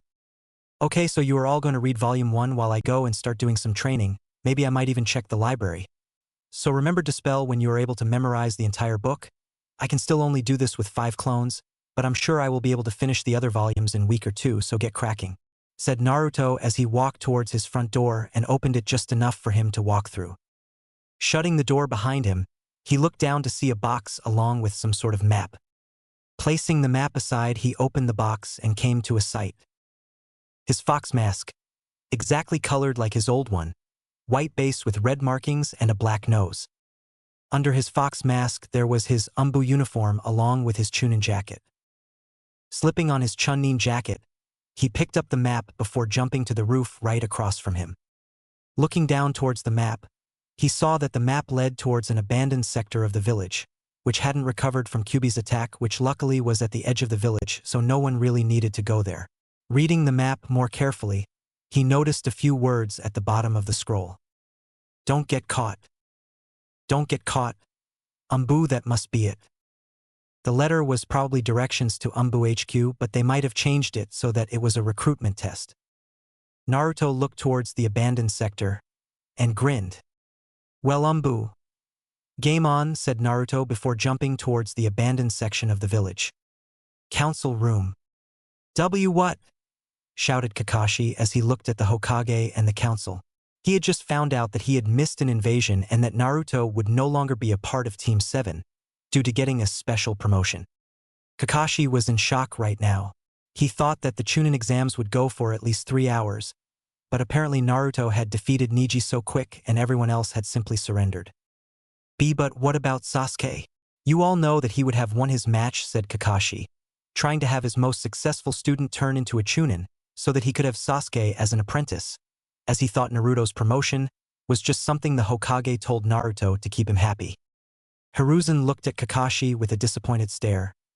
Here he was trying to get Sasuke promoted and was ignoring Naruto and his other student. Kakashi, get out, end of discussion. Sasuke Uchiha will not get promoted. This council meeting is dismissed. Secret training area. Flash step. Throughout the clearing there were multiple flashes of gold before it finally stopped in the middle of the clearing. Huff a huff a huff. Okay.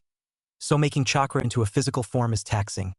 While the actual travel isn't all that much, maybe I could make a seal that condenses air molecules so that I don't have to huff huff summon chakra into a dense physical layer under my feet each time while in the air, muttered Naruto to himself as he was trying to finish his flash step and make it more reliable instead of just a few steps. Lying on the ground, Naruto opened his Chunin vest and grabbed the Anbu HQ map and looked at it. It was simple and straight to the point. Get to the objective without being caught. And he had a time limit of 5 days. How did he miss the time limit? Naruto moved the scroll onto the grass beside him as he looked towards the clear blue sky, letting all his chakra flow through him. Shutting his eyes, Naruto focused on the life around him, feeling each and every living thing within the forest and river. Suddenly, Naruto felt something else along the creatures around him. It felt pure like nature itself. The energy was floating all around him and even under him. Drawing the energy, he felt peace overcome his senses, before snapping out of it when he opened his eyes to see a small fox jump on his stomach. Scratching the little fella behind the ears, he watched as it yipped at him, before running off towards the forest. Naruto then thought back to the feeling he felt, the peace he felt when he absorbed some of the energy. Was that what peace would feel like? Would everyone have a chance to feel like that sometime in their life? Could that feeling be shared by everyone? Naruto held onto the feeling he had felt for a few moments before standing up and grabbing his scroll. If peace truly felt like that, then everyone should be able to feel it, thought Naruto as he started to walk towards the abandoned section of Konoha. An hour later, we find Naruto standing just before the abandoned area. Naruto closed his eyes as he felt chakra signatures in front of him by a few meters. Naruto moved his chakra around for a bit before releasing a breath and opening his eyes. Then he disappeared, shocking the hidden Anbu as they saw nothing but a flash before he disappeared. When Naruto reappeared, he had landed on top of a small building. Moving his hand towards the wall to his right, he started to send chakra pulses through the stone wall. He could have used his sensory abilities, but it required him to focus and remain still as it is not trained enough. Sure, he could use it to sense a mile radius, but he hadn't had any training that lets him use it subconsciously and on the run. feeling through the wall to Anbu, who had seemed to shuffle slightly when he sent the chakra pulse. He knew that they could instantly teleport to the HQ and report that he was here since the test had started when he entered. Naruto came to one conclusion: to knock them out. Now Naruto wasn't stupid anymore. He knew that if he fought to Anbu head-on he would be killed or defeated almost instantly. So Naruto decided to use a new technique he had created called phase, which, like the title of the name, allows him to phase through any solid object. However, this would alert any sensor Anbu within the area if he took too long. However, due to his chakra blanketing a good 50 or so meters, it would take them a while to find him. Naruto started to send chakra through his body, and then started to make his chakra move faster and faster within himself. Reaching an extremely high chakra velocity, Naruto made all that chakra come to the surface. If people saw Naruto now, they would only see his general shape as his body was vibrating at an astonishing rate. Naruto walked towards the wall, before simply passing through. The way this technique works is vibrating himself so that he could go through any surface as long as he was vibrating at his current rate. Tobirama had said that it was due to the phenomenon called quantum tunneling. A side effect from vibrating his body fast was the fact that he could also move at an insane speed, although that depleted his chakra at a very fast rate. The most he could run with the speed he gains from the technique was 5 seconds. Although he managed to travel from Konoha to all the other major villages. But when he had returned he passed out for a few days. Naruto looked at the two Anbu, who had not noticed him behind them, as he was now pure kinetic energy for the next few seconds as he stopped pumping chakra into himself to keep his vibration. Moving his hands, he sent the two Anbu into the ground as he hit every pressure point and paralyzing point in their backs, although they should be up in a few minutes. Naruto looked at his body as it stopped vibrating at an insane rate.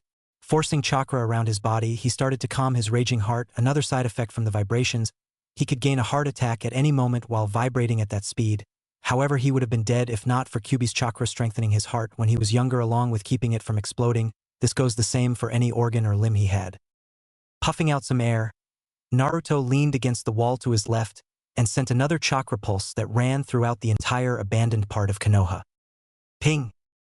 He felt something within a hidden building a few feet under the current house he occupied currently. Naruto looked at himself for a second, before once again forcing his chakra into vibrating at an insane rate. He felt his reserves plummet rapidly as he stopped and pushed his chakra through his body. Naruto knew that if he kept going at this vibration speed, he will pass out. Naruto forced his feet to start to penetrate the ground below him, and as if like magic, he started to phase through the ground. Naruto watched as he went through a few floors and finally landed on a metallic platform. Closing his eyes and spreading his senses, he quickly noted that there was a single signature right in front of him. Opening his eyes, he widened them in shock when he came face to face with a yellow gas cloud. Thud! Naruto's body fell down hard against the metallic floor. The man in front of Naruto's body was none other than Dragon, the Anbu commander.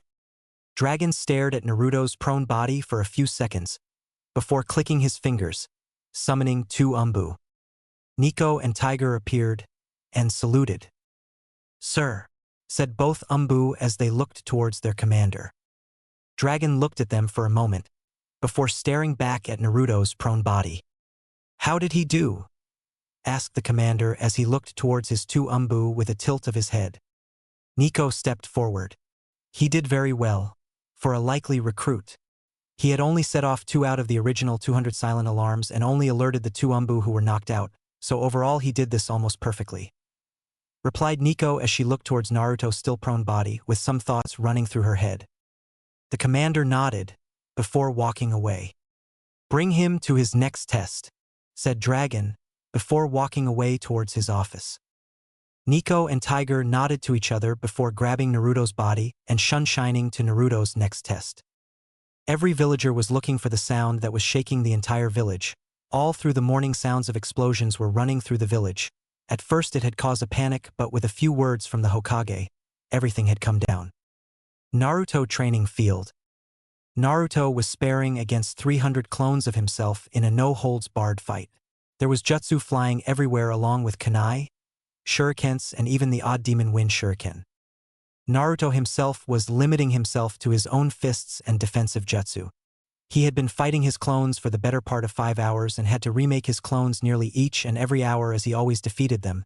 However, whenever he summoned them again, he added more chakra towards his clones and they always got better with each wave and round. "Gaara!" shouted Naruto as he slammed the final clone's head into the ground and poofing him out of existence. Naruto moved his arm away from the ground before falling onto his back. For the better part of the 5 hours, it was him using everything he had against clones that went through 5 levels as he had only enough chakra for the 5 waves. They were in this order: Academy level, Graduate Academy level, Genin level, High Genin level, Low Chunin level. Naruto was smart enough not to just make clones that were on his level and fight against 300 of them. Sure, he could probably defeat 100, but they would be able to overrun him, and the only reason why he would somewhat defeat some of them would be because he knows what he would do, and thus what the clone would do. Naruto looked up towards the sky as he watched the clouds float on by. It had been 3 days since his Anbu trials, and he actually got a look on what a real Anbu skill is around. He was invited to see Nico and Tiger battle each other with first blood wins. He saw how they used their environment and landscape to their advantage and how they used their skills to make quick tactics. However, Nico won when she used her blade. Apparently, she was a Kenjutsu master, the only one in the village, seeing as how their dead Chunin exams protector was the other Kenjutsu master there. Ping! Naruto turned his head towards the waterfall and lake. He felt someone enter his Fuinjutsu barrier, and the chakra source was going closer towards him at a walking rate. Getting into crouching position, Naruto quickly jumped behind the waterfall and into his hidden cave as he felt the chakra signature come closer. Hearing a ruffling in the bushes, Naruto waited with his breath slow and steady, ready for an attack. What came out of the bushes was a monkey, just an average-sized brown monkey. Naruto's sweat dropped as the monkey just waited in the middle of the clearing, as if waiting for something. Naruto walked around the waterfall and into the clearing as he wanted to go and lie back down since it was a false alarm. "You do know that I'm right here, right?" asked a voice next to Naruto. Naruto tilted his head to see the monkey standing next to his head. Naruto blinked at it for a few seconds before tilting his head back into its laying position, thinking he just heard something else. "Why do you still ignore me?" asked the voice next to his head. Naruto once again tilted his head and saw the monkey just looking at him with its eyes focused on him. Naruto stared at the monkey for a few more moments before once again tilting his head back into its original place. Yep, he was defiantly losing his sanity. Smack. "I have been waiting for your reply for the past 5 minutes, and yet each time you look at me you ignore me. Why the Hokage likes you I have no clue," said the brown monkey as it stomped its feet next to Naruto's face. Naruto just stared at the monkey that was throwing a temper tantrum next to his head. "Wait, hold up. Did that monkey just talk?" "H," screamed Naruto as he quickly stood up and punt-kicked the monkey away from him and into the forest as hard as he could. Naruto watched as the talking monkey flew a few thousand feet a second before turning into a star when it went far enough past the forest. Naruto looked around his clearing, seeing how the animals in the area just looked at him for a bit, before walking away or flying away, although he could hear animals laughing in their native tongue if he had to guess. "Okay, and take a nap and forget about evening training. Maybe go in Konoha for a bit," said Naruto to himself as he laid down and made himself comfortable, before falling asleep while having the mental image of a red-haired woman pop up in his head as he slept. Hokage office. Then the blonde asshole kicked me as hard as he could out of his clearing and out of the goddamn fire country, screamed a voice as it was jumping around the Hokage's room. That voice belonged to the monkey that Naruto just pelted away a few minutes ago. Hiruzen sighed a bit, trying to mask his laughter through his sigh as he heard the story of why Naruto hadn't appeared with his monkey summon. Another man in the room, however, hadn't tried to hide his laugh. Hiruzen turned his head towards his companion and scowled slightly in a friendly tone. "Jiraiya, shut up already and go get Naruto," said Hiruzen as he watched the man named Jiraiya stop laughing, although he was still giggling a bit. Jiraiya was a tall man with waist-length, spiky white hair that was tied back into a ponytail, with 2 shoulder-length bangs that framed both sides of his face. He also had red lines that ran down from his eyes, and wore a horned forehead protector with the kanji for oil on his forehead protector. He also had a face wart on the left side of his nose. Jiraiya also wore a green short shirt kimono and matching pants, under which he wore mesh armor that showed out of the sleeves and legs of his outfit. His outfit was completed with handguards, a simple black belt, wooden sandals, a red sleeveless hattori, with 2 simple yellow circles on each side, and a scroll on his back. Jiraiya just shook his head. "Nah, I'll just send a toad to get him. The little monkey probably scared him," said Jiraiya as he summoned a small toad with the same instructions that Hiruzen had given to his monkey summon. Hiruzen and Jiraiya watched as the toad leave along with Hiruzen's monkey summon. Both teacher and student sat there in silence, until Jiraiya pulled out his notes and Hiruzen pulled out his all-seeing crystal ball. Giggling could be heard from that office if anyone walked by. Naruto's clearing. Naruto just stared blankly at the 2 creatures in front of him. The one on his left was a toad, and the one on his right was the monkey he had kicked half an hour ago. "So you understand now?" asked the small toad as he watched Naruto slowly stand up.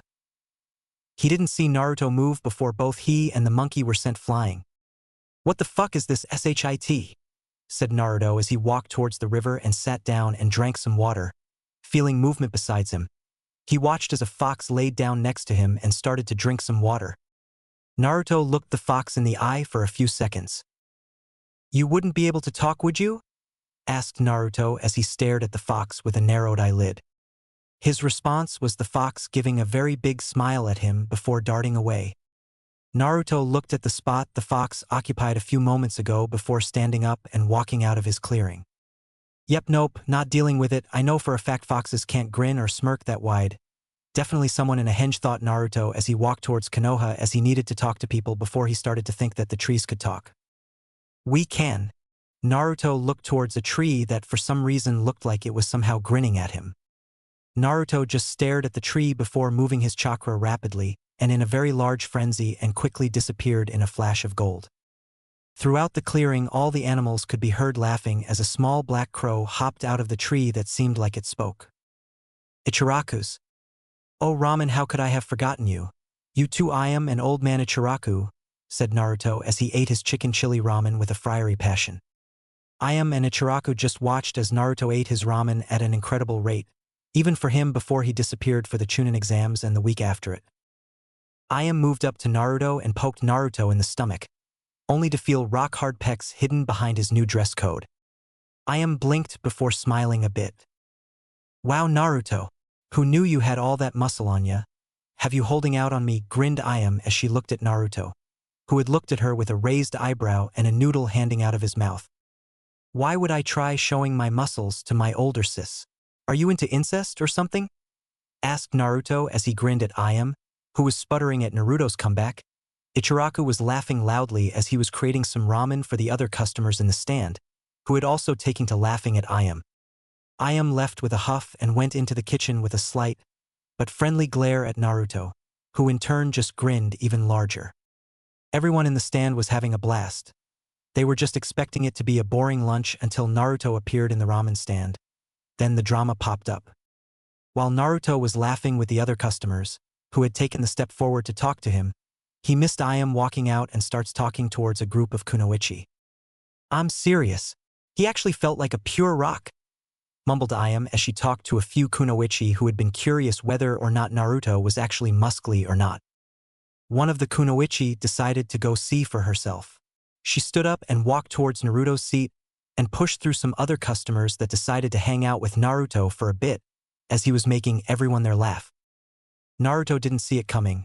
The kunoichi walked up to him and grabbed the bottom of his shirt and lifted it up to his neck, showing his rock-hard abs and chest, along with each defined muscle hidden beneath his shirt. He does have a rock-hard body. Oh my god. Look at what he was hiding behind his orange monstrosity. He's mine. No, mine. Naruto didn't need to know what happened next as he used his shunshin to disappear from the group of girls, who had instantly locked onto his position. Naruto watched as they got ready to follow him. Naruto looked at them for a moment before saying a few words that made them move. "Oh fuck me." Wrong choice of words. Naruto started to run away with Chakra helping his muscles move as he dashed through the rooftops of many buildings as he tried to escape from his slowly growing chasers. How the hell did Sasuke get through this? Was it his immunus? Thought Naruto as he stopped and placed his hands in his pant pockets and stared aimlessly out towards the Hokage monument. Once again, wrong action. OMG, look at him. He looks so cool. I will heal his hurt heart. No, I will. No, me. Naruto stared at the group of girls as they slowly grew in numbers. He felt like he was going to cry any moment. Hey, did you notice that he's taller now? Oh yeah, he looks like he is like 16 or something. I know, right? He looks amazing. Naruto looked down at himself and thought for a moment. He hadn't realized that he had grown since the month break at all. Looking at his body some more, he would have guessed he was around 5'8". Haha, fuck you Sasuke, you short fucker. Naruto got brought back to his train of thought when he noticed the group of girls started to move forward slightly. Naruto quickly pumped a massive amount of his chakra into his legs and dashed away, seeing someone below. Naruto grinned darkly before coming up with his plan. Hey, look who's down there and in need of loving, said Naruto loudly as he pointed towards the street below him and the following girls. Below on the streets. For Sasuke Uchiha, it was a good day. He got to eat some tomatoes, not talk to Sakura, walk around with people worshipping, not talk to Sakura, didn't talk to the dope, not talk to Sakura, and finally got some decent training in from Kakashi. Did he mention that he hadn't talked to Sakura? Ah yes, a good day indeed.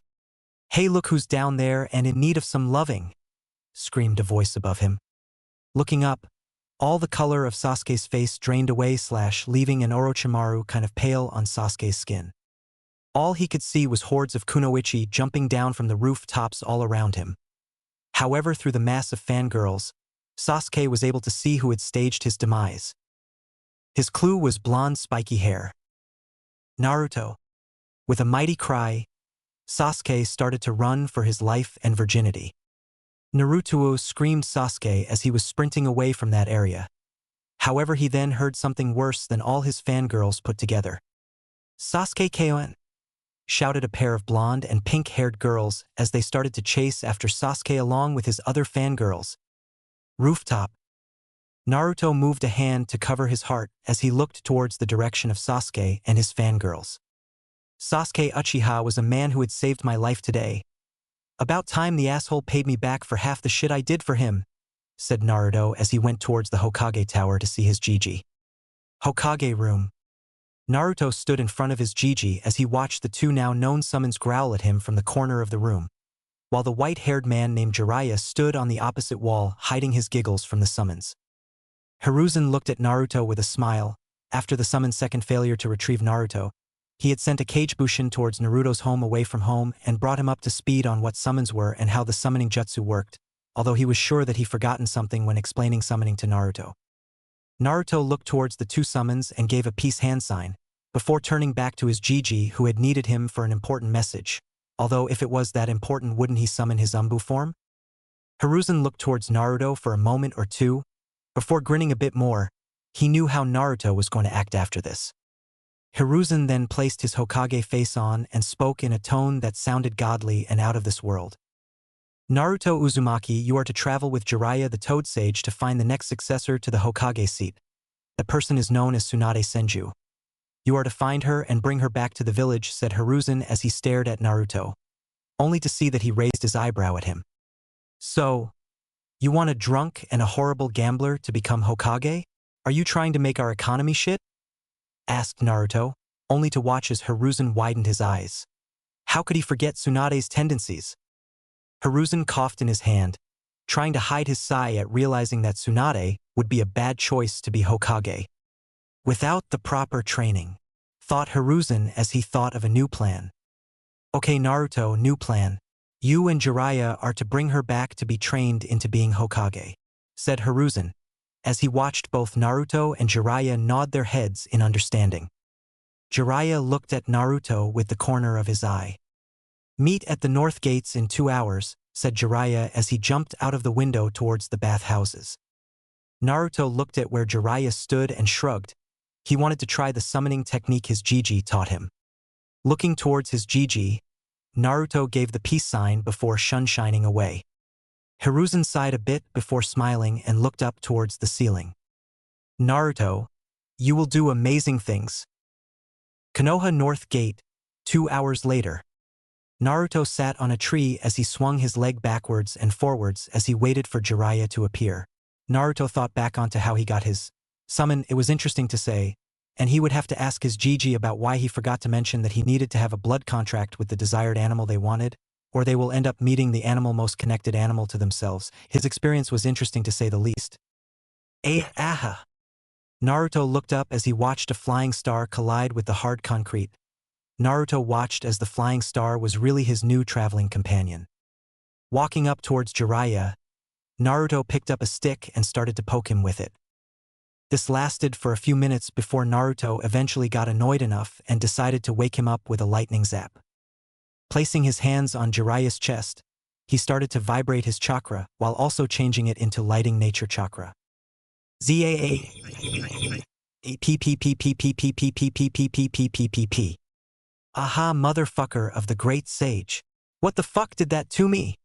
Screamed Jiraiya as he jumped a few meters into the air, as he felt his body start twitching in every direction after he landed on his feet. Naruto just grinned a bit before poking Jiraiya on the shoulder. Shouldn't we go now? Asked Naruto as he pointed towards the sun, indicating the time. Jiraiya nodded since he and Naruto might as well as start their journey to find the next Hokage. Forest, 3 hours later. Naruto and Jiraiya walked in silences as they headed towards the nearest town to gather some supplies and get a place to sleep. During the 3 hours, it was nothing but silence as Naruto didn't see the point in talking and Jiraiya had no clue in how to start a conversation with the kid. Naruto sent chakra into his eyes to be able to see a village just a few miles out from their position within the forest. Naruto didn't know why he had decided to send chakra into his eyes one day after the Chunin exams, but when he did, he managed to notice slight changes when he sent chakra into his eyes. For one, they would give him an extended eyesight, and two, it gave him a slightly slower perception on movement around him, but even though it was slight, Naruto could easily see the benefit from it. While Naruto was checking the town a few miles out from his current position, he suddenly felt two chakra signatures traveling towards both him and Jiraiya at a very fast rate. He also noticed that one of them had similar chakra reserves to that of Jiraiya, while the other one had high Anbu, low Kage amounts. However, he noticed that they stopped a few kilometers out from their position. Looking towards Jiraiya, he went through some Anbu hand signs and watched as the man gained a look of shock, before nodding as they walked towards the town at a slightly faster rate. Town 1 hour later. Finally. Now I can go and lay down, muttered Naruto, trying to make the two followers think that actually was what he was going to do as he wanted them as relaxed as possible.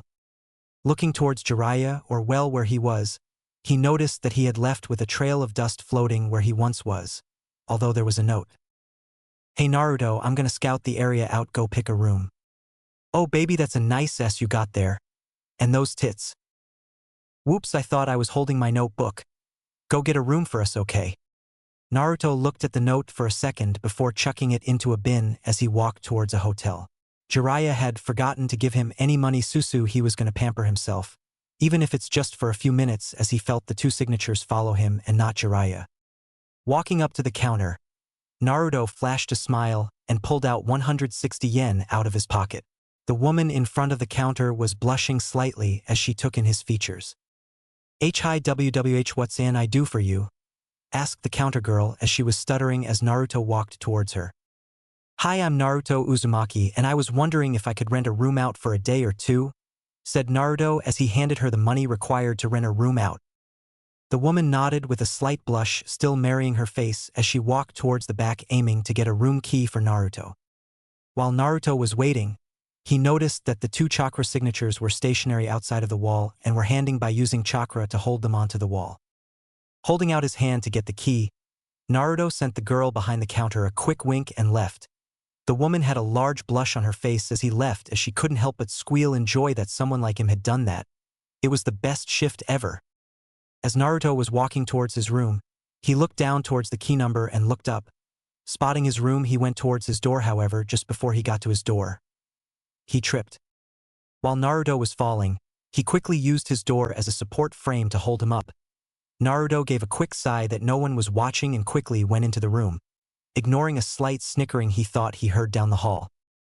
Naruto went towards his bed and sat down against it and looked towards the door. He could feel them just outside of the door. So Naruto started to move his chakra to vibrate at an insane rate and waited for the two signatures to appear. Knock, knock, knock. H, screamed a voice. Naruto grinned, showtime. Pushing his chakra to the top of his muscles, Naruto dashed forward and through the trees, grabbing the two signatures by the throat and making them go through the walls before eventually through the entire building, which had sent the two men and Naruto flying back into the forest that was just a few meters away from the edge of town. Clearing. As Naruto was holding the two signatures, he saw the ground coming and decided to cushion his fall. Moving the two chakra signatures in front of him, he awaited the impact. BBBO. Dust flew as the two men got smashed against the floor. Naruto quickly jumped off the two men and landed on the other side of the clearing. He knew that they were still alive and he could tell that they were way above an average Jonin in level. This would be tough. Naruto started to draw in some of the nature energy that his summon had explained to him. He really didn't know that he could have turned himself to stone before, so now he was taking more precautions with nature energy. As Naruto felt the slight bit of nature energy replenishing his chakra, he watched as the two signatures stand up. However, the shorter one of the pair had an arm wrapped around his eyes, with blood going down his face from what Naruto could see. Naruto felt his chakra reserves go slightly above half and started to vibrate his chakra, ready to disappear at a moment's notice. However, he hadn't needed to as the two shinobi just up and left. Naruto closed his eyes and started to follow the chakra signature of the two. He could feel them going north, towards Iwa and Suna. Opening his eyes again, Naruto was about to walk out of the clearing, when his old teammate showed up. Sasuke looked around the clearing with hatred. He knew Itachi was here. He knew that he had went after Naruto as he heard a Chunin proclaim that Itachi was after Naruto Uzumaki, his teammate, who was ditching all their training sessions and missions. Looking around the clearing more, Sasuke finally found someone in the empty clearing. It was Naruto. But how would Naruto still be there? Itachi was after him? How could anyone survive meeting Itachi unless he lets you? Naruto? Asked Sasuke as he walked towards his teammate, noticing his new change of clothing, which looked similar to a Chunin. He didn't. Not before him. Naruto stared at Sasuke as he walked towards him for a few moments before nodding.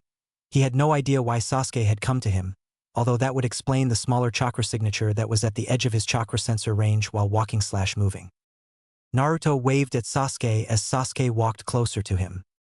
Yo, Sasuke, said Naruto as he watched Sasuke run at him at low Chunin speeds. Naruto, did you see a man with short black hair? Asked Sasuke, wanting to know the truth whether or not Naruto was getting chased by Itachi. Naruto tilted his head a little. That did seem like one of the people who he had just smashed through a wall or two. Yeah, why? Asked Naruto, only to see Sasuke activate his Sharingan. How are you alive? Asked Sasuke, looking into Naruto's eyes with his double tomo in both eyes. Naruto blinked before he shrugged. I am a lot more stronger since the Chunin exams. However, even I knew that I couldn't fight the dude with black hair and his friend in an actual fist fight, so I decided to blind whoever was there using a flash seal, which I placed on my door along with a lightning seal on the floor, so when someone knocked on my door, they would get a flash to the face which would blind them, then a lightning surged through their body, momentarily paralyzing them. Then I pushed them through a few walls and into this clearing at which they left, said Naruto as if what he said wasn't that much of an achievement. Sasuke looked on in shock. His teammate just said that he forced Itachi away, along with someone else. He knew what that meant. He was strong enough to take on Itachi or any Jonin.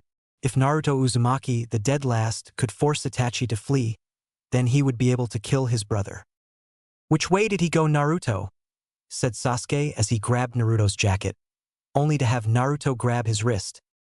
I don't know, I was getting out of that crater, lied Naruto as he could see that Sasuke wanted to go after the two shinobi.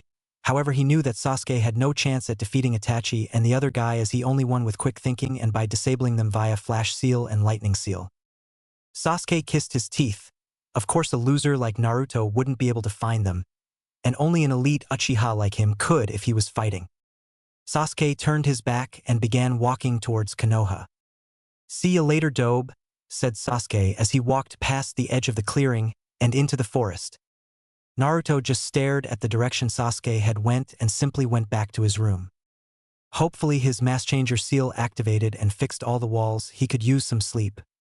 "You did what?" screamed Jiraiya as he looked at Naruto, who was lying on the bed with a pillow on his face. "I made Itachi and the Kisame guy leave," mumbled Naruto through the pillow as he was getting an earful from Jiraiya saying how dangerous and idiotic of him to even think of trying anything when he met two S-ranked nins, which Naruto had learnt not even 5 minutes ago. Naruto moved the pillow on his head a bit so that Jiraiya could see one of his eyes, which were thinned into a glare. "Well, sorry that you left me all by myself when I told you that we had 2 people following us," said Naruto as he moved the pillow back over his face. Jiraiya went silent at that. The kid was right. He knew what Naruto was saying when he told him. Hell, how the kid knew Anbu hand signs confused him, but it didn't bother him much. After all, he spent a lot of time with the Hokage when he was younger. Jiraiya huffed. "Fine, whatever. Let's go, I got Tsunade's trail," said Jiraiya as he walked through the front door. Naruto just sighed before summoning 10 Kagebushin. Poof. Naruto looked at the clones before he nodded towards the clones, which also nodded and started to unseal Fuinjutsu books.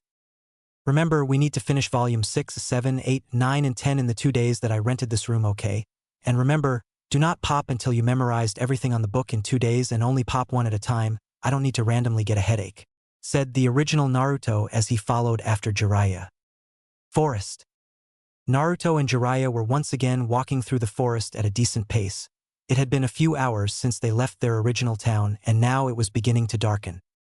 As Naruto was walking, he noticed Jiraiya constantly looking between him and the ground in front of him. It was like he was thinking about something but wasn't sure. Suddenly, Jiraiya stopped and turned towards Naruto. Jiraiya looked at Naruto's curious face and decided to tell him about Akatsuki and about him training him for it. "Kid, I gotta be honest with ya. Those 2 people, Itachi and Kisame, are part of a larger organization whose sole purpose is to capture Jinchuriki and take their tailed beast out of them. Each member is apparently an S-ranked nin. Now I know that S-rank nins don't always work together, so if they are in a group, the leader must be stronger than all of them. So because of that, I, the gallant Jiraiya, will train you to defeat any of the Akatsuki when you face them. And the key to that is to get you as strong as possible as fast as possible. So, I am going to train you in Kyuubi's Chakra," said Jiraiya with a grin on his face as he closed his eyes, knowing that Naruto was probably excited as hell to have a Sanin train him. Naruto looked at Jiraiya with a raised eyebrow. "Seriously? Kyuubi?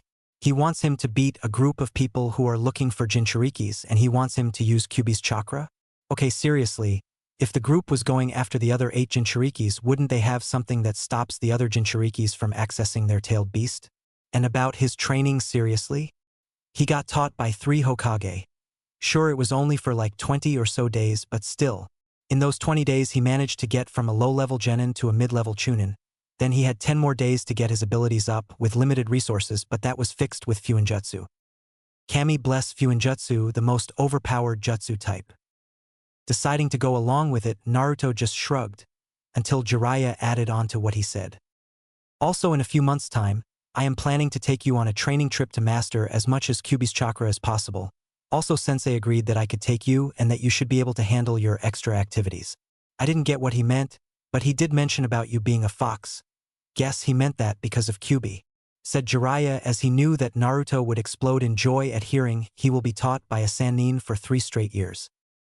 Naruto wanted to smash his head against a tree for the next hour or 2 as he now needed to balance his Anbu work along with going on a training trip with Jiraiya. Jiraiya then opened his eyes and put his hand out in front of him. "But I'm also going to give you 2 new jutsu. The first is the Rasengan. However, I don't think you have enough chakra control for that, so we are going to work on the next one. The summoning jutsu," said Jiraiya as he took the scroll on his back off and opened it up. Naruto watched the scroll open up and looked on in shock at the names there. Jiraiya. Minato Namikaze. Naruto gasped. His Tsunade was a toad summoner? Why didn't he tell him, why didn't he tell him that there were things such as summons?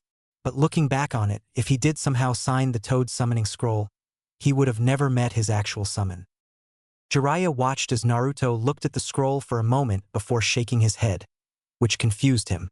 It was like Naruto was saying no to the toad summoning contract. Naruto looked Jiraiya straight in the eyes and sighed. "Look, Jiraiya, I already have a summoning contract and I don't want to lose it," said Naruto as he watched Jiraiya's face morph through different emotions before just sighing at the end of his mood swing. Sigh. "Okay kid, whatever. I guess I will teach you the Rasengan then." Okay. So quick background of the Rasengan: it was made by the fourth Hokage and it took him 3 years to create it and it took him 7 months to teach it to me. Now I hope that doesn't get your hopes down, okay? It's a difficult A-rank technique, so don't feel down if it takes you a few years to master. Jiraiya was cut off when Naruto summoned a Rasengan in his left and right hand and was spinning them like a basketball. "You was saying?" asked Naruto with a grin on his face as he watched Jiraiya start to splutter about how it was impossible. Naruto then remembered a piece of information about Jiraiya he had forgotten. He was a Fuinjutsu master. Jackpot, motherfuckers. "Hey Jiraiya, could you train me in Fuinjutsu instead?" asked Naruto as he stared up towards Jiraiya, who looked shocked that Naruto wanted to learn a complicated art like Fuinjutsu. Jiraiya sighed a bit before deciding to answer Naruto's question. "I'm sorry Naruto, but Fuinjutsu is a very delicate art that takes years to master. The only way I could ever train you in Fuinjutsu is if you pass the beginner and advanced part of Konoha's Fuinjutsu section," said Jiraiya as he handed Naruto Konoha's Fuinjutsu levels and study. When Naruto looked at the curriculum of Fuinjutsu in Konoha, he only had question marks pop up above his head, something that Jiraiya had noticed. "See Naruto, if you can't understand the simple and advanced stuff, then you have no chance of Mas." Jiraiya was once again cut off when Naruto pulled out a scroll from a seal on his wrist. Jiraiya watched as Naruto looked at both scrolls for a minute before blinking and realizing something.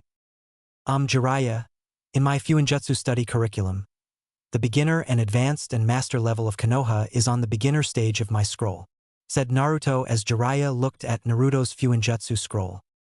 Jiraiya couldn't understand half the beginner's book of Naruto's Fuinjutsu scroll, but from what he got out of it, it was incredible and stupidly amazing.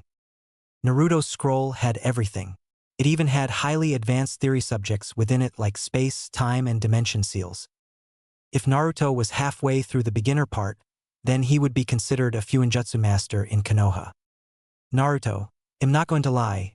You are above a Fuinjutsu master in Konoha standards if you got at least halfway through the beginner part of the book, so which part are you at and can I also learn off this scroll?"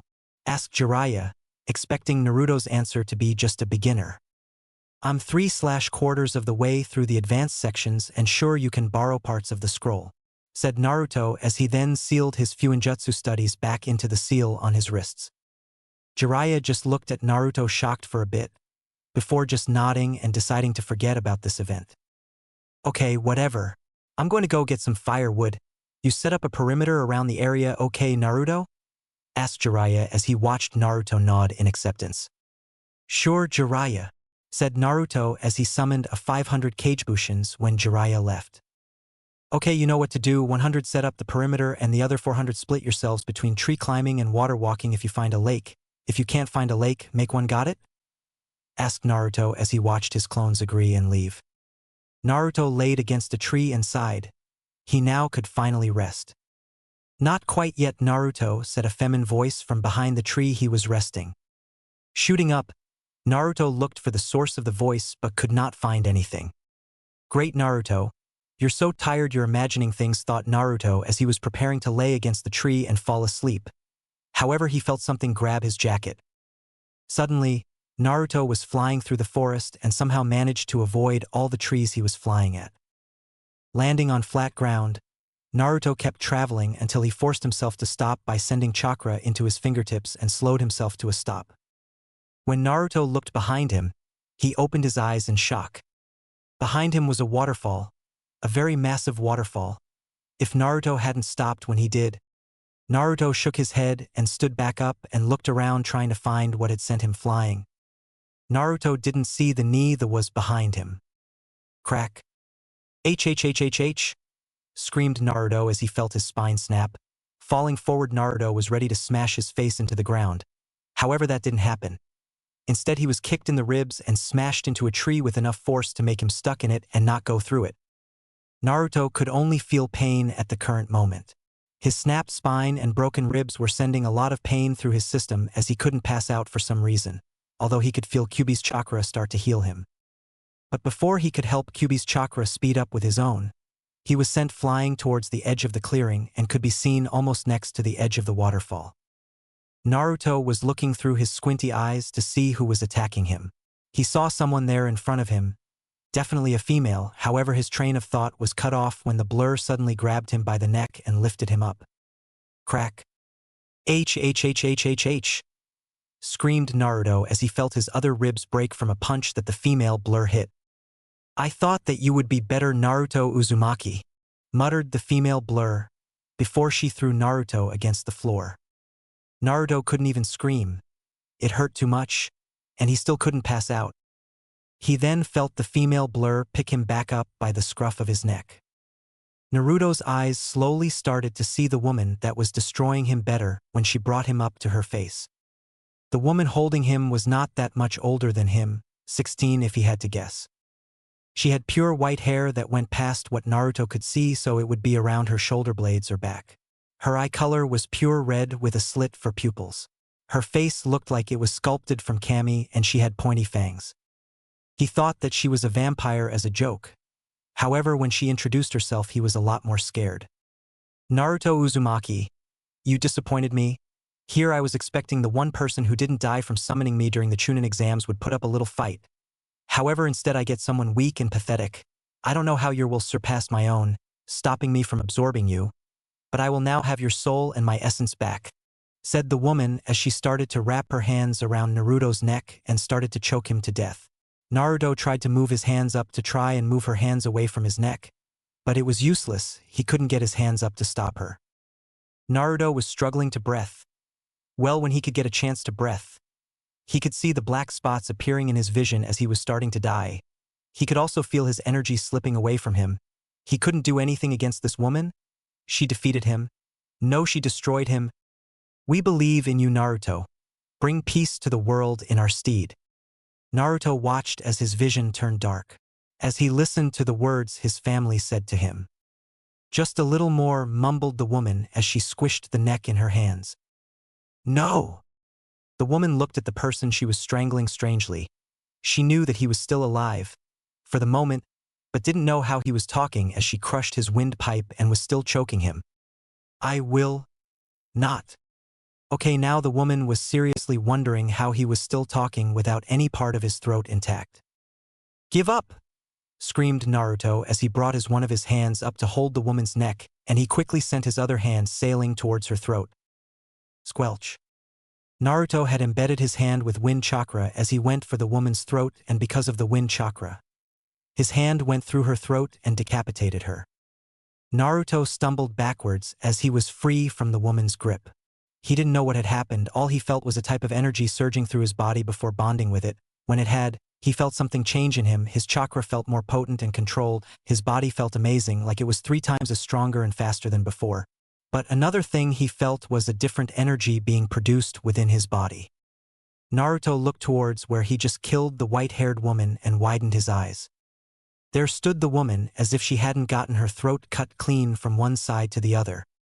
Naruto walked backwards as she started to walk forward towards him. Oh well, seems like my essence finally bonded with you, which means now I cannot kill you, but I could just make you my slave, said the woman as she walked closer towards Naruto, who held his hand out to his side at instinct for some reason. Naruto glared defiantly at the woman. There was no way in hell he was going to be a slave. Naruto then called out to his new energy being produced towards his hand, like it was instinct, and watched as a large metallic scythe formed in his hand. Ninja Gaiden 2 scythe don't own. Naruto watched as the lady in front of him looked shocked for a moment, before she grinned like she won $1 million. Oh, so my essence allowed you to become a Reaper, huh? Well, that changes what I had originally planned with you, only if you manage to survive this, said the woman before she dashed at Naruto with a tanto appearing in her hand. Naruto had no clue as to fight with a scythe. He had only gotten katana training by Tobirama for a few days, and because of that, he was nothing more than Genin Kenjutsu user. Not thinking, Naruto used his scythe to block an overhead slash. Naruto felt the Tanto sapping his energy away from him, so he did what felt natural to him.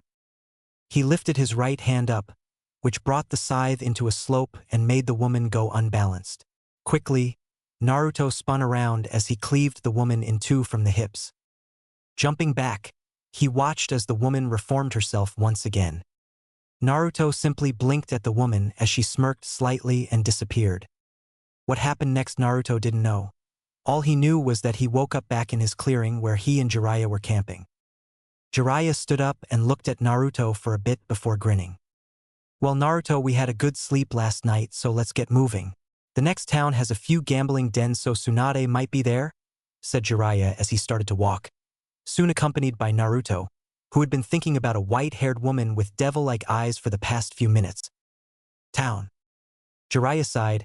He had caught wind that a massive snake attacked the castle and near the town, and eyewitnesses said that they saw a pale man and a blonde woman talking and causing the destruction. That was defiantly his teammates. Looking towards Naruto, he grinned. After being bored, he decided to show Naruto the arts of peeping. Not 20 minutes after, he was taking notes like him. After that peeking session, both he and Naruto were able to talk to each other at a friendly level, which to Jiraiya made his day. "Hey Naruto, wanna grab a bite to eat?" asked Jiraiya, as Tsunade couldn't have gotten far unless she left with Orochimaru, and if that was the case, there will be hell to pay. "Sure, Sanin," said Naruto as he smirked at Jiraiya, which Jiraiya in response just glared at him. "You know that you peeped with me, right? So doesn't that make you an Arogak?" said Jiraiya, thinking he one-upped Naruto. "People don't know I'm a pervert, and who would they believe? An innocent Naruto or a pervert Jiraiya?" asked Naruto as he grinned towards Jiraiya a bit. Jiraiya sputtered when he heard that. The kid was right. He could always say something about him forcing him to attend and they would believe it. Smart brat. Naruto and Jiraiya walked through a door and went to the counter.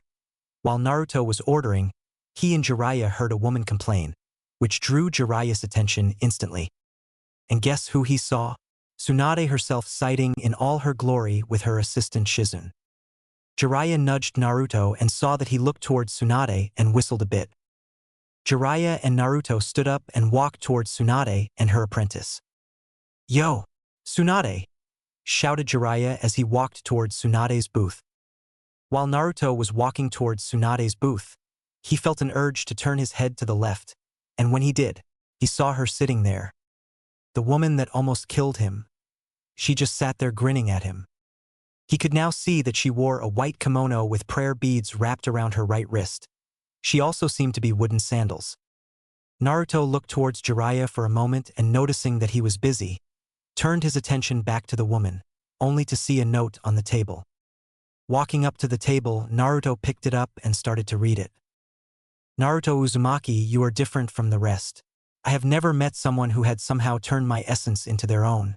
It's quite different. Meet me outside at midnight and we shall battle. Win and you gain a reward, lose, well, I get to have your soul. Enjoy your remaining amount of time, human, as I won't hold back this time." Naruto dropped the letter he was reading and was shaking. She was going easy on him. She was holding back on him. He survived because of luck. "The Hokage were fools," said a lady. Turning his head, it was Tsunade who had said that. Family or not, she was getting her ass kicked for that. Naruto walked towards Jiraiya and Tsunade as Shizune had gone to get some drinks for her and Tsunade. "What did you say about the Hokage?" asked Naruto with a dark undertone as he watched the woman repeat what she had said moments before. "The Hokage were fools," said Tsunade as she looked at Naruto for a few moments. "Just like you," said Tsunade. Two things happened when she said that. The first was Jiraiya trying to stop Naruto from grabbing Tsunade. The second thing was Tsunade being sent through the wall from Naruto throwing her. Naruto turned his head towards Jiraiya for a moment and spoke a few words that made Jiraiya stop in his tracks. "I won't let anyone disrespect my father and great-grandparents," said Naruto before jumping after Tsunade outside. Tsunade didn't see it coming. All she saw was a wall, and then a pain that shot through her sides. Standing up and healing herself, she waited as Naruto appeared. Tsunade gnashed her teeth together. This brat was going to be destroyed. "I seriously don't know why Hokage Gigi wants you to be Hokage. All I see is a poor woman who can't take her grief, said Naruto as he stared straight into Tsunade's eyes. Tsunade hardened her amber eyes as she heard Naruto talk. How dare that brat think that her pain is so pitiful? He had no idea what pain was. With that, Tsunade dashed towards Naruto, who just watched as she went forward. For Naruto, this was a perfect example of why you always need to train. Tsunade was going at mid-jonin speeds towards him, and she wasn't paying attention to her surroundings at all, which had caused her to not notice Seal lighting up when she went past it. Zap! HHHH! Screamed Tsunade as she fell to the floor, gripping her ankle, which was fried and burnt. Tsunade looked at her ankle with tears of pain running through her eyes. When she looked towards Naruto, she expected 3 things to appear on his face. The first one was worry as he hurt the slug princess, arrogant smile as he defeated a Sanin, or scared as now she could get the old Hokage to kick the brat's ass out of the village. Instead, all she saw was disappointment as he looked towards her. She also managed to hear a few words he mumbled to himself. I can believe we are related to one another, muttered Naruto as he left the street as he needed to prepare against the silver-haired lady tonight. Tsunade watched as Naruto left towards the forest. She looked towards the ground in front of her and then stood up with Shizune and Jiraiya following her to her room. Tsunade then locked the door of the room and glared straight at Jiraiya. Who is he? Ha! Ha! Ha! What the hell are you? Panted Naruto as he held the left side of his ribs while spurting out strips of blood out of his mouth as he stared at the woman in front of him. The woman had pale skin with pure silver hair which went to her mid-back, and her eyes kept changing whenever she wanted. So far the colors she changed them were red, black and gold, although she did keep the pupil split for each color change. The woman also wore a white kimono that was decorated with black ravens flying all around the kimono. She also had a black belt holding the kimono together along with wearing some black shinobi sandals. In her hand was a tanto, which she had been using since the start of their fight. He had no clue how long the fight had lasted. The reason for that was because they weren't in the land of the living as the woman described it. When he had gone out of the bar to confront the woman, he felt something grab his ankle and drag him into the floor. When he looked down, all he saw was a black portal, and that was it before waking up to the woman standing across from him. Oh, I'm a very special woman, that's all, said the grinning woman as she barely had any sight of damage on her. Naruto just sighed slightly before he dropped his scythe, which turned into dark smoke and disappeared. He couldn't keep up with her, but he was sure as hell going to try. Looking straight into the woman's eyes, he charged. Soon a spiraling sound was heard, and within Naruto's palm was his father's technique, the Rasengan. You know that I never thought about using this technique until I had perfected it, but I know that I got to pull all the stops to win and I won't lose, not when I have people believing in me, said Naruto as he started to move wind chakra into the spiraling sphere, making it grow in size. The woman looked slightly surprised at the technique forming within Naruto's hand. She had met a lot of people who had fell towards the Rasengan during the Third Shinobi War, as the mortals themselves call it. However, this was something that seemed a lot stronger than the normal Rasengan. Naruto was watching the woman as he slowly increased the size of his Rasengan. He had never field-tested the technique, but this was a good time as any. Naruto lifted his technique above his head as he felt the wind emitting from the technique blow his hair and cloths backwards and forwards. Naruto looked the woman straight in the eyes as he noticed that she hadn't moved an inch. I'm sorry if this is the end of you, but I can't give up on my dream. After all, who would I be if I broke a promise? Said Naruto as he slowly started to move forward before breaking out into a sprint. Now that shocked the woman.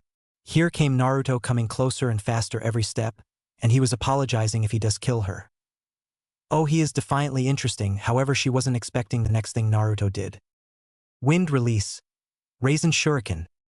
The woman watched as the spiraling shuriken flew towards her at triple the speed Naruto was running at. She also watched as the technique ripped her cells apart at a microscopic level. Naruto looked towards where his new technique expanded into a large sphere and evaporated, showing nothing but clean cuts on the floor. Naruto went onto a knee as he was defiantly running out of energy from using that attack. Damn, I'm I am out of Chakra, I gotta get out of here, said Naruto as he slowly fell, face down onto the floor of the mysteriously dark room/arena. Interesting. Seems to me that I will keep an eye on you, and much more, said the silver-haired beauty as she slowly grew from the darkness. Snapping her fingers, she watched as Naruto's body disappeared back into the living world. Clearing few days later. I don't want to study though, Tobirama-sensei. Ayaha, not the water whips, screamed out Naruto as he jumped through the air and landed on his ass. Where the hell did I get out of that dark arena thingy? Asked Naruto to himself as he stood up and brushed some dirt of his Chunin jacket that looked like it was brand new and without the rips and tears that were previously on it.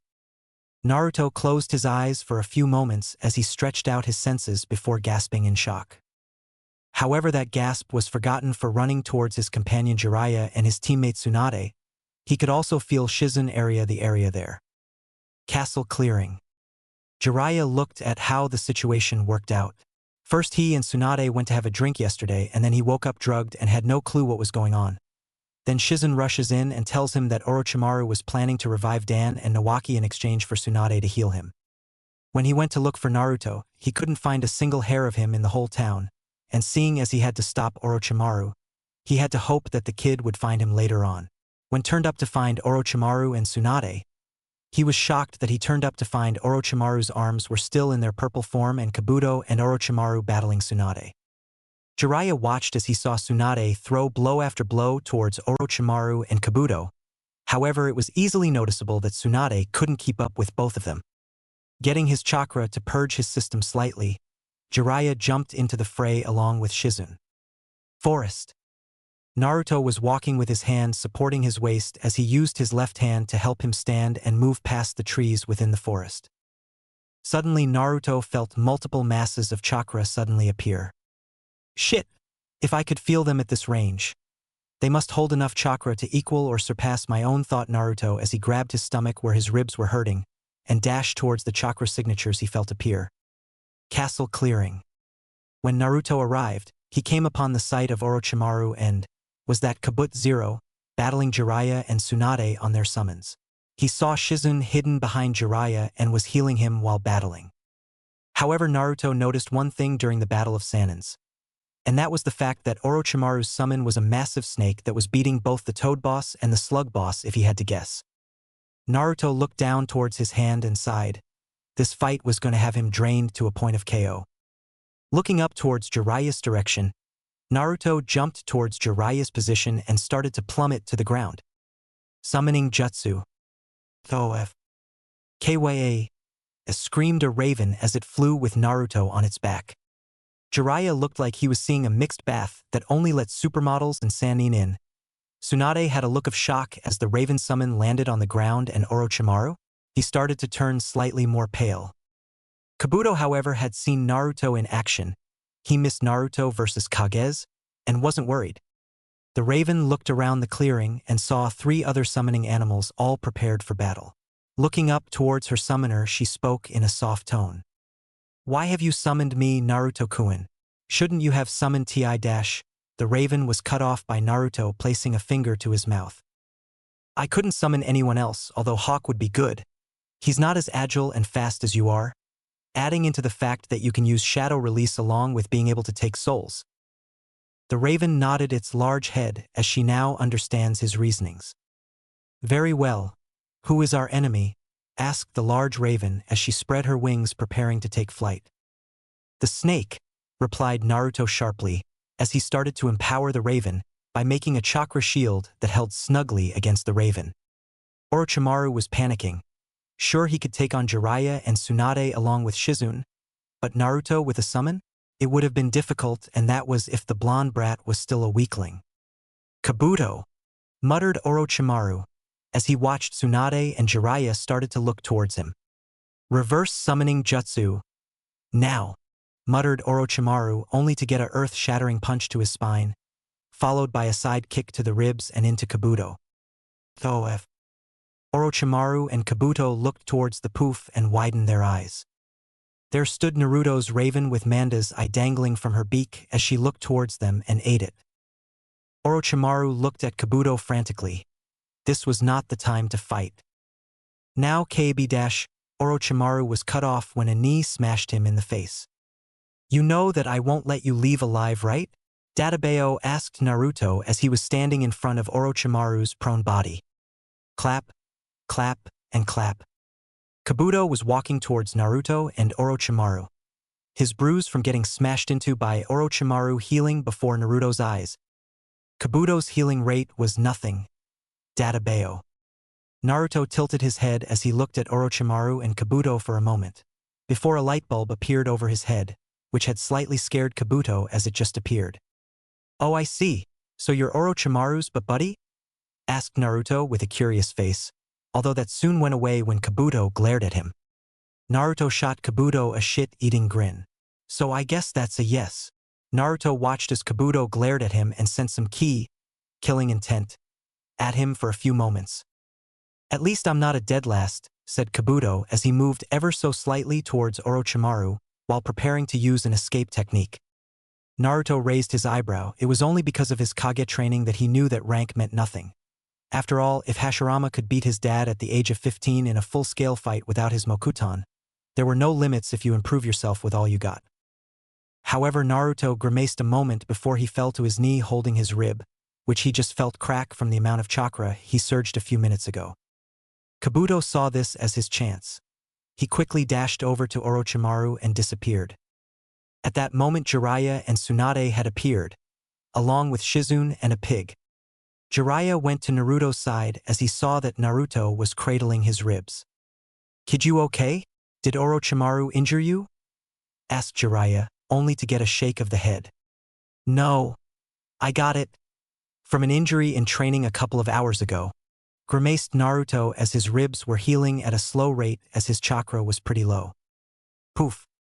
He suddenly felt a large amount of his chakra return to him. Looking for his raven summon, he mentally thanked her as she went back home and returned Naruto's leftover chakra. Tsunade watched as Naruto stood up and started to fix his visible broken ribs, heal them. Tsunade had never seen anything like it, apart from when she had healed Kushina back when she was in her teens, although Kyuubi was apparently an asshole who would rather wait a few years to form after Kushina's death rather than wait sealed inside of her. She was sure she heard something along the lines of chains and a moon, but she must have heard wrong. Naruto gave his arms an experimental movement along with his legs. Seeing how they were fine, he turned towards Tsunade for a moment before asking his question. So do you agree to become the Hokage? Asked Naruto, awaiting her answer. Tsunade looked at the ground Orochimaru had lay a few minutes ago and sighed. Jiraiya had told her about Orochimaru's plan of reviving them by Edo Tensei, and even she wouldn't want to see her lover and brother in that form. Then she looked at Naruto, who had not only injured Orochimaru, but had also forced him to flee along with his snake summon. Tsunade sent a look to Shizune, who had nodded to her questioning gaze. Finally feeling like her resistance broke, Tsunade nodded. Yes, I will be the 5th Hokage, screamed out Tsunade with her fist in the air. Naruto nodded before going to a knee and placing his fox Anbu mask on. Nice to meet you, Hokage-sama. My name is Naruto Uzumaki. Public rank, Chunin. Secret rank, Anbu recruit, said Naruto as he waited for Tsunade to snap out of the shock of him being an Anbu. However, he had forgotten to mention this to Jiraiya. WW what? Since when were you Anbu? Screamed Jiraiya only to get Naruto's hand to his mouth. You don't tell people I'm an Anbu Databeo, said Naruto as he looked at Jiraiya, who nodded and calmed down. But you are going to tell me what you mean by special rank, said Jiraiya as Naruto sighed. Fine. Forest. Naruto watched as the trees blared by due to the speed he was going through the trees. It had been a few weeks since Tsunade's coronation as the 5th Hokage, and Naruto was finally joining in some Anbu missions. He had been moved through each Anbu unit, and he could honestly say that Anbu Nico team was the best, although he had heard rumors that the Nico Anbu captain was trying to kill herself in missions or either go until she was apparently broken and had no use left. This confused Naruto for a while before he eventually asked one of his more permanent teammates, Mai, about why the Anbu captain Nico wanted to end herself in a mission. Mia explained to him how a Jonin named Hayate had died between the 2nd and 3rd Chunin exam phase. When Naruto heard that, he instantly remembered a sick Jonin protector for the preliminary matches. When Naruto got more information from Mai, like he coughed a lot and had brown hair, he instantly remembered who Hayate was. Naruto had spent the following days making sure to help the Anbu captain out with simple things, such as helping her shopping and all. The reason for this was because he found out that she also started to starve herself by only eating nutritional bars which were made for shinobi, but those were only to fill up a ninja's stomach enough to last a few days. It doesn't give a lot of nutrition and was only made for emergencies like if a group of shinobi were stranded in the middle of the ocean or desert. He still remembered the look of shock on Nico's face when she went to her apartment, only to find the whole living room table stocked full of food that would last since he placed seals on them that would allow the food to be in stasis when not being eaten. It was pretty smart, as if you were full with something you could wait a few hours before going back to it and continues where you left off without having to warm it up or anything. Nico's face was frozen in a complete shock and slight happiness if he had seen her eyes giving off a bright shine. Now, while Naruto did work under the Anbu captain, he still hadn't heard her name. It was frustrating as Naruto had known each and every Anbu by first-name basis.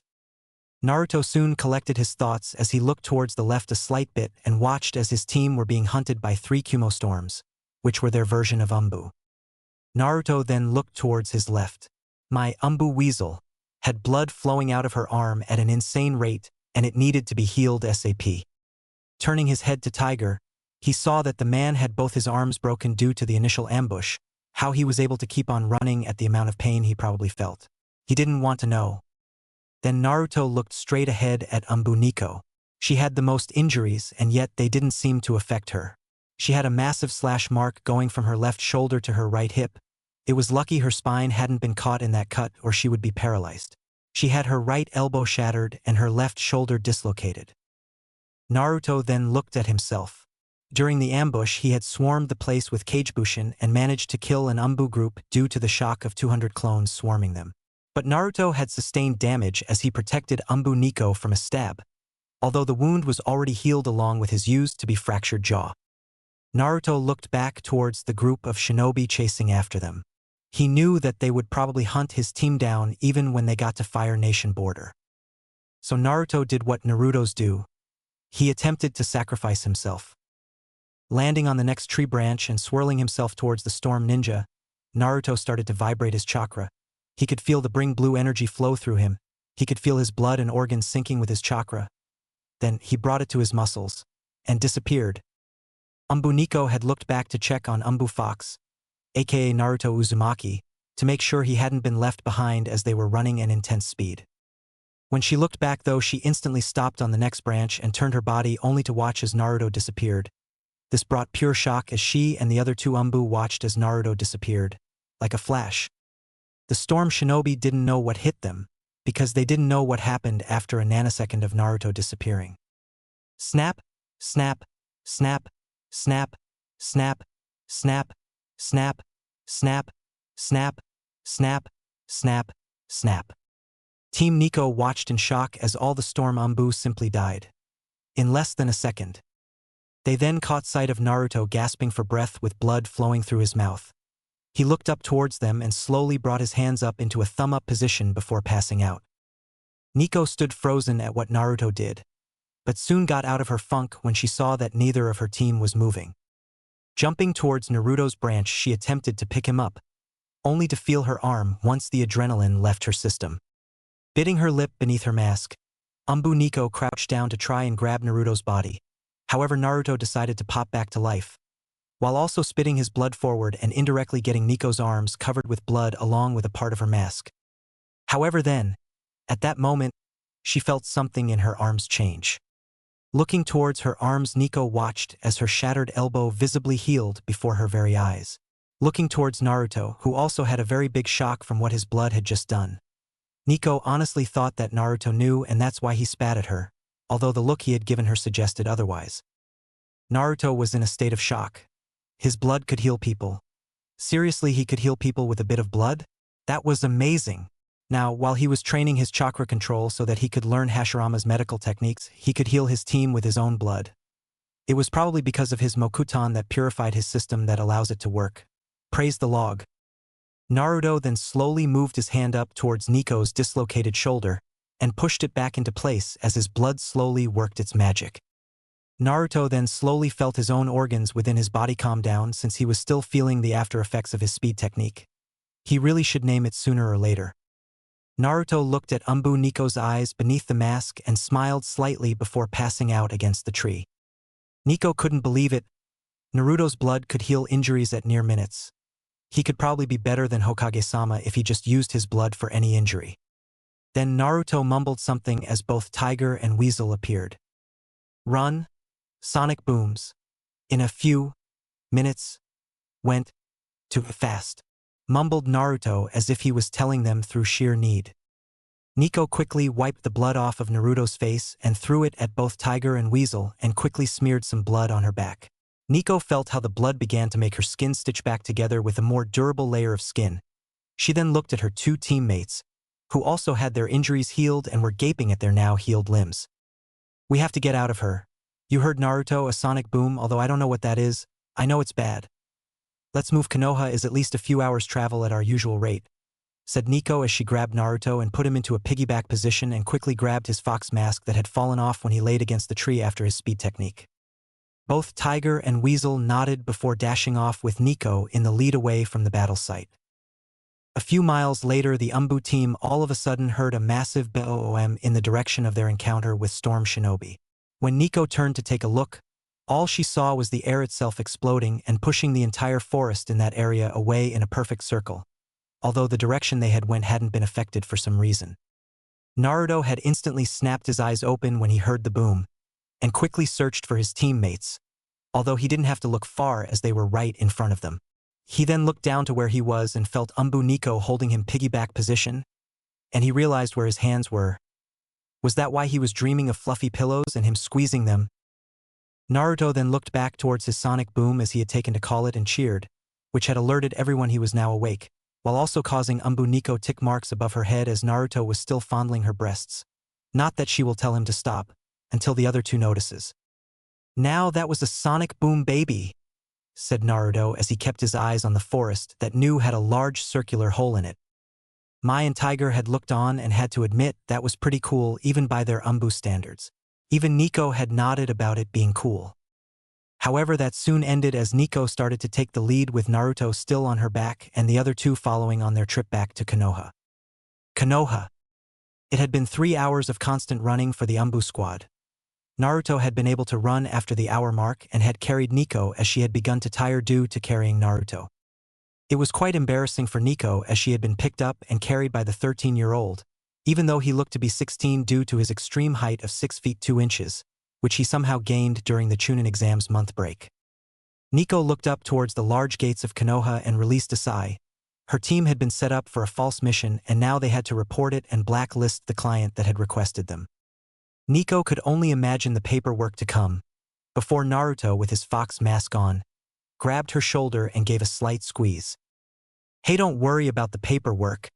I got it, said Naruto as he used the Shunshin to teleport towards the Hokage Tower, making the rest of his team sigh in relief as they simply wanted to go home and relax. For Nico, however, she hated to go home. It reminded her of her boyfriend Hayate who died. Grumbling to herself, she reluctantly went towards her home in the Anbu sector, which was protected by a lot of hidden seals so that if their identities were found, no one could attack the Anbu's family directly or the Anbu themselves unless they break through the seals and defeat Anbus who live there. Nico quickly shunshined towards Anbu HQ and quickly deposited her Anbu garb and changed into her Jonin garb. Although she didn't have a long black sleeve shirt like most, she had a short sleeve one.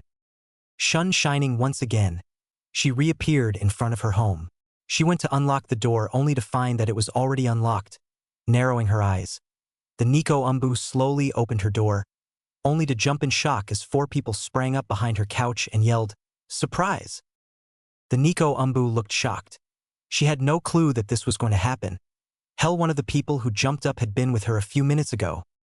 There stood her friends and teammate, Enko Mitarashi, Kurina Yuhi, Hana Inuzuka, and Naruto Uzumaki. She did the first thing that popped up into her head. Throw the closest thing at Naruto as he was only a teammate. That thing she threw was a book. A 900-page book. Thud. The four women watched as Naruto was on the floor twitching his leg every few moments. It was complete silence. Ha ha ha ha ha ha ha. For a few seconds, Anko couldn't keep herself from laughing at the image of Naruto on the floor twitching with a heavy book on his face. Anko was soon joined by the rest of the women in laughing at Naruto. Naruto himself slowly pried the book of his face and looked at the cover and started to twitch his eyebrow. The book title was How to Dodge for Genin. That hurt Naruto's pride very much. Naruto then turned towards the four laughing women, who were now on the floor, and stuck up a finger at them. Anko slowly started to stop laughing, but one look at Naruto and once again cracked up. Naruto was now a twitching mess. His eyebrows were visibly twitching at an insane rate, and he started to chuckle slightly, a very evil chuckle. Keep laughing, because after today, the prankster from hell will strike you all, muttered Naruto as he gave off a creepy grin, which made all the girls there stop and start to shake in slight fear. However, Naruto soon dropped his evil smile and gave off a slight grin.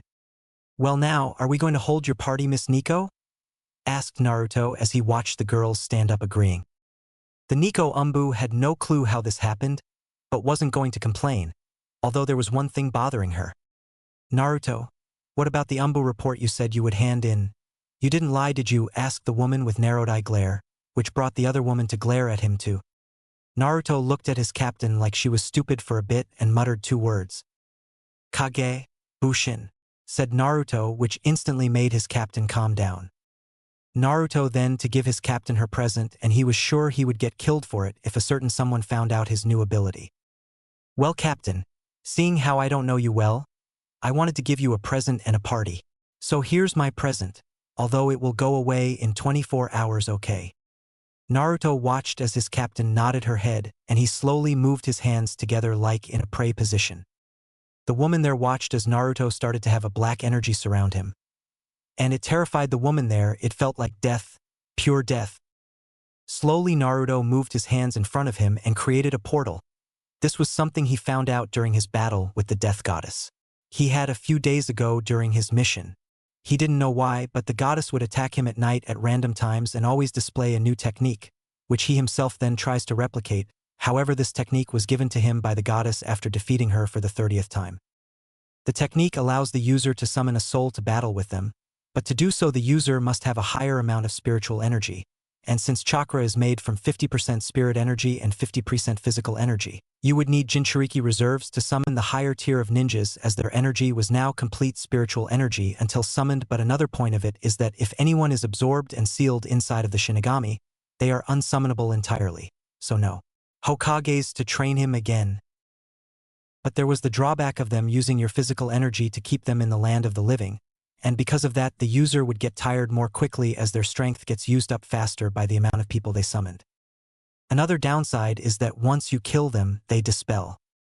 Naruto was focusing on the portal in front of him and slowly found Hayate's signature within the portal. Extending his energy, Naruto slowly pulled out Hayate from the land of the dead and watched as his body started to become physical in the land of the living. The Nico Anbu and the rest of the girls watched in shock as a ghost replica of Hayate started to appear, before it started to gain skin and clothing. Soon the Hayate replica formed completely and fell to the floor as if lifeless, until the body groaned. Naruto watched as his captain looked shocked at the slowly standing body of her dead lover. Naruto then closed the portal and had reabsorbed his dark energy and turned to his captain. There you go, Captain Nico, the revived for 24 hours Hayate. Also have a great birthday, said Naruto as he shunshined home. The Nico Anbu watched as her lover stood still for a moment before jumping to her and giving her a hug. Yugao. It's nice to see you again, muttered Hayate into Yugao's ear. Slowly Yugao wrapped her arms around Hayate as well and enjoyed her hug, ignoring that he had just been revived in front of her. Anko, Kurenai and Hana just looked on in shock as the two lovers reunited since the Chunin exams break. Anko slowly turned her head towards her friends and asked a question each one held. Did you see that too? Naruto's apartment. Naruto looked around his apartment and sighed. He was still in his Anbu garb and couldn't be bothered going to HQ to place his stuff there. Either way, who cares if they find out he was the Fox Anbu? He was a Jinchuriki anyway, so what's the point of being found out? Slowly taking his Anbu armor off and placing it on top of his bed, Naruto walked towards his kitchen and started to cook some stir-fry for himself. He watched as the rice and chopped up vegetables and soy sauce mixed together to make a heavenly smell and gave a sigh of the amazing smell. Sure, ramen tasted better, but even ramen couldn't smell this good. Unless it was Ichiraka's ramen, then this held no candle to the ramen there. "So what is it that you are making?" asked a voice behind Naruto. Naruto instantly hardened his eyes before twisting his body instantly, ready for another showdown to the death, as the woman put it, but that would only work if you could actually die in the first place. However, when Naruto turned around, his mouth opened our shock and his eyes widened in absolute shock. There sat the Shinigami at his table, wearing a tight white shirt, which looked like it would rip due to her large breast size at any moment. She hadn't changed anything else, but he could also see that she wore white long pants, although they could be considered skin-tight as he could still see all her body through the material. The Shinigami looked at Naruto with her crimson red eyes and grinned slightly. Naruto was in frozen shock and she was enjoying every second of it. Naruto shakily raised a finger at her and tried to form words, however he just seemed like he couldn't. The Shinigami grinned even more before standing up and walking around the table and in front of Naruto. She was also about the same size as Naruto, being around 6'2", 6'3". She then slowly brought a pale hand up and pulled his jaw up so that it wasn't hanging and grinned even more larger and brought her lips towards Naruto's. Naruto watched as her lips changed color as they went closer to his own. Originally they were light pink, but then they changed into light purple and looked glossy. Naruto tried to force his body to move as it was likely a trap. However, his body was frozen stiff and couldn't even try to move itself. Soon their lips made contact and Naruto felt like he died and went to heaven and was being served ramen every day, as it was the food of the gods. The Shinigami was surprised that the kiss felt as good as it did. She was only trying to poison him, but instead of dropping down dead for her to claim him, she instead felt the pleasure of the kiss and couldn't attempt to poison him more than just the weakened formula. Slowly Naruto brought his hands around the Shinigami's back and wrapped them around, pulling the goddess closer towards him. This was soon followed by the Shinigami, who had wrapped her arms around Naruto's neck and sank into his body. The two kissed for a few minutes until Naruto needed to breath, which bummed out the Shinigami a bit, before she gave a grin towards him and walked towards the table and sat down with a plate magically appearing in front of her. Seeing the plate, Naruto paled slightly as he thought that his food would have been burnt to ashes. But when he turned around, he was pleasantly surprised that they were cooked exactly how he wanted them to be. Grabbing the wok he had used to for the stir-fry, he quickly dumped the food into a large bowl and started to place some on his plate before taking the large amount of food towards the table and filling the Shinigami's plate up for her. Naruto then sat down on the opposite side of the table, facing the death goddess head-on. He then started to eat his rice and vegetables, soon followed by the Shinigami. The lunch was a very silent one. I mean, how would you talk to death? Who was drop-dead gorgeous and could kill you at any moment? The Shinigami was on her 5th serving as the food was incredible, and because she didn't need to eat, she would never truly be full. Naruto himself was only on his 2nd serving as he was starting to fill up from all the food. Soon he heard the Shinigami ask him for water. Deciding it was good for his health, he stood up and walked towards his fridge and grabbed a jug that held cold water. Moving his hand to the left where a cabinet was, he picked up a bamboo cup and started to fill it up with water. Midway through filling up the cup with water, he felt someone wrap their arms around him and place their head on his shoulder. "Thank you for the lunch, Naruto-kun. Just for that. I'm changing the way I'm having you," muttered the Shinigami into Naruto's ear. Naruto, wondering what the Shinigami meant, turned his head slightly to see the Shinigami already in a kissing position and quickly grabbed his head and forced him into her kiss, which Naruto was more than happy to accept and return. However, Naruto soon snapped out of what he was doing and brought his head away from the death goddess and looked at her lips. They were green this time. Naruto quickly wiped his lips and looked at his long black sleeve shirt and saw green marks slashed along his arm. He looked back towards the Shinigami and dashed out of his apartment and onto the roof across his apartment. Naruto jumped as far and as fast as he could. However, he was nothing but a mortal reaper. Soon the Shinigami had appeared next to him and ran alongside him. The The Shinigami laughed at him, which drove Naruto to run faster, trying desperately to escape. He didn't know why, but he knew if he was caught he was screwed. He also had the feeling that the kiss the Shinigami gave him was a weak, less potent version of the real thing. But once again the Shinigami caught up to him and grabbed him, which in turn stopped him dead in his tracks. Now calm down, Naruto. I'll take my time with you," said the Shinigami as her pink lips turned into a darker shade of green. Naruto watched as she brought her head closer towards his. He would not be a slave to anyone. Vibrating his chakra and sending it towards his skin, he watched as the Shinigami went through him as he moved forward and started to vibrate his chakra once again and sending it towards his muscles, and with a streak of yellow he disappeared, until the Shinigami caught his fist from her right side. She grinned as Naruto's face shone shock. He had traveled at a speed that should be impossible to stop or dodge. Crack. A knee to the stomach stopped Naruto in his tracks as he fell to his knees with his fist still being held inside the death goddess's hand. The woman grinned even more before letting Naruto's hand drop to the floor as she turned away from Naruto and created a portal to travel back to her domain. She turned her head back towards Naruto one last time and winked at him before she disappeared into the black abyss of a portal. Naruto laid there holding his now healing ribs as he watched the dark portal collapse on itself. Slowly, Naruto stood up and began to limp his way down to the street below. When he landed, he forgot one important thing. He was in Anbu uniform, and his Anbu tattoo was showing as his long-sleeve shirt ripped while running. What's worse was Teams 7, 8, 9 and 10 standing without their senseis there, and were looking at him as he was holding his ribs due to the pain he felt from the goddess's attack. Naruto watched as each of his fellow genin graduates had shock running through their faces as they looked at Naruto's garb and tattoo. Naruto moved his hand from his now healed ribs and scratched the back of his head. "So, cool costume, right?" asked Naruto as he had a shaky smile written upon his face.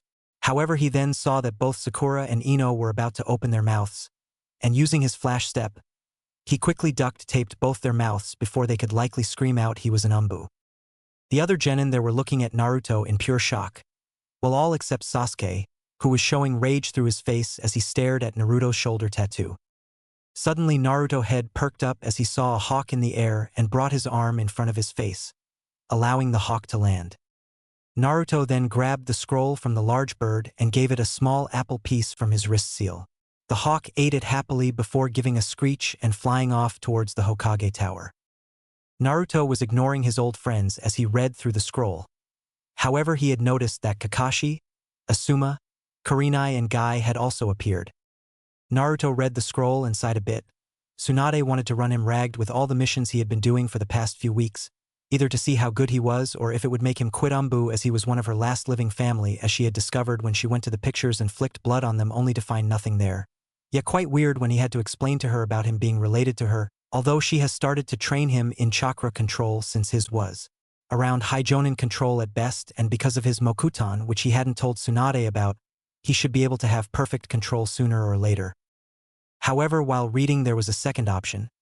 He could go on a mission with Anbu Unit Delta, or he could train himself and get ready for his and Jiraiya's training trip. Deciding he could use the next few months to train would be good. He quickly summoned a crow to take the scroll towards the Hokage tower with his answer. He then turned around and walked into a barbecue restaurant, making sure to use a seal on his cloths that changed his uniform for his regular civilian cloths, which were just a plain 3/4 shirt with an Uzumaki spiral on the hem of the shirt along with black pants that had bandages wrapped around the hems of the pants, and ordered some teriyaki chicken. Hey, getting your ribs healed makes you hungry. While Naruto entered the barbecue restaurant, he had forgotten that Team 7, 8, 9 and 10 were staring at him in shock as he entered the restaurant. Kurenai now knew why he was wearing Anbu attire when he helped her and the rest of the girls set up Yugao's party, but was curious why he wore it after leaving. Walking inside with her team, Kurenai watched as Naruto was eating his teriyaki chicken peacefully. Deciding to join him, Kurenai and her team walked towards Naruto's booth and sat down. Naruto looked quite surprised that they decided to sit with him, but shrugged it off and continued to eat. Team 8 had then ordered their meal and watched as Naruto pushed his plate towards them with a small smile. With a dig in from Naruto, Team 9 started to eat along with Naruto. Soon Team 7, 9 and 10 walked through the doors and made a beeline straight towards Naruto's table and sat down themselves. For a few minutes no one said anything other than their orders when another waitress went up towards their table and having some of the teriyaki that Naruto bought, which was a lot. However, Kakashi opened his mouth. "So Naruto, why have you been avoiding team training? You know that if you don't go to training you won't get stronger, right?" asked Kakashi while looking at Naruto straight in the eyes. Naruto, however, tilted his head slightly. Kakashi, you know that I was promoted to Chunin, right? Then there was the fact you just saw my Anbu tattoo. I'm not on Team 7 anymore. You knew that, right?" asked Naruto with his head still tilted to the side as he stared at Kakashi, who had widened his one visible eye at that. Sasuke then clenched his jaw tight. The dead last became Chunin. That was the most absurd thing he heard. Sakura, however, needed to voice her displeasure. "Naruto Baka, stop lying. If you are Chunin, that means that we should all be Jonin already. And whose Anbu cloths did you steal? Are you trying to make yourself look cool?" screeched Sakura as everyone winced in that area apart from Naruto as he released the chakra that held the silencing seal in his ears. Originally used for sound shinobi, but it works just as well on Sakura. "I got promoted during the Chunin exams and Gigi, when he was Hokage, decided to give me a dual promotion. I would be a Chunin and special Anbu, which let me go on Anbu missions and Chunin missions for the first few weeks, and then after I would become a full Anbu with all the benefits along with being able to become a Jonin instantly after I quit from Anbu. But until I quit from Anbu I am still a Chunin on the official record," said Naruto as he dipped some teriyaki into some chili sauce and ate it. All the senseis at the table were shocked. The dead last Naruto was an Anbu as an unofficial rank and Chunin as an official rank. It was amazing. "Naruto!" shouted Jiraiya as he popped up at the table from nowhere with a grin. "It's good to see that you bought me lunch. That's a good student," said Jiraiya as he sat down to one of the vacant seats next to Naruto as all the other genin and jonin sat in their own teams. Although everyone did hear Naruto mumble out, "You're not a teacher if you don't teach me anything." Soon Tsunade had also entered along and also sat next to Naruto. Tsunade gripped Naruto by the cheek and started to pull his face. "What did I hear about you creating a book?" asked Tsunade as she looked towards Jiraiya, who was grinning at him with a peace sign. Naruto in turn grinned back before pulling out his book. The Goddess's Playmate.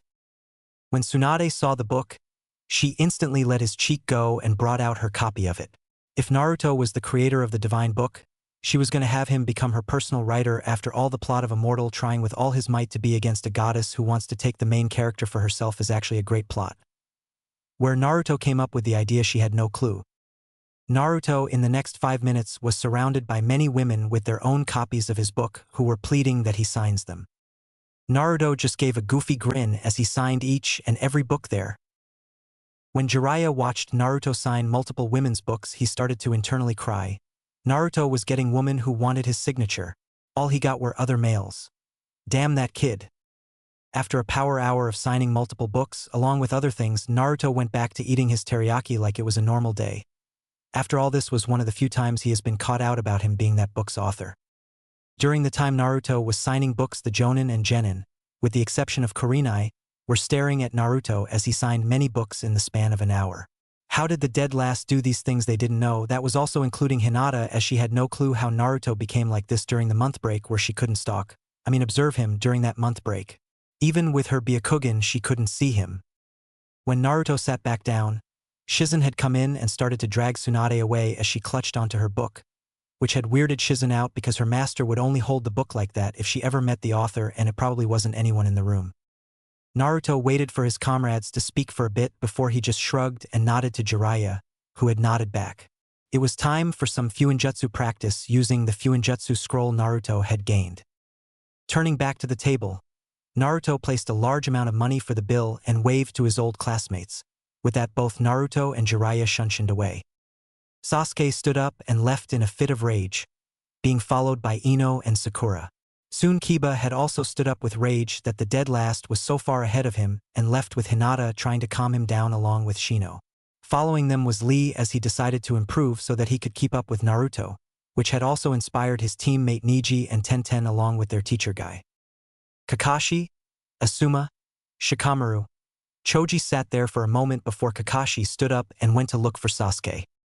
Asuma, Shikamaru and Choji just sat there. Before Asuma grinned and ordered more food for the three of them while he took out a shogi board for him and Shikamaru to play on. It was a good day for him. Ha! Ha ass, hole. Thud. Weak, said Naruto as he turned around from his last opponent in a Chunin bandit camp near the Land of Fire borders. Naruto sighed. It had been a few weeks since he had been banished from his home, but he was more or less disappointed at how he exactly got banished.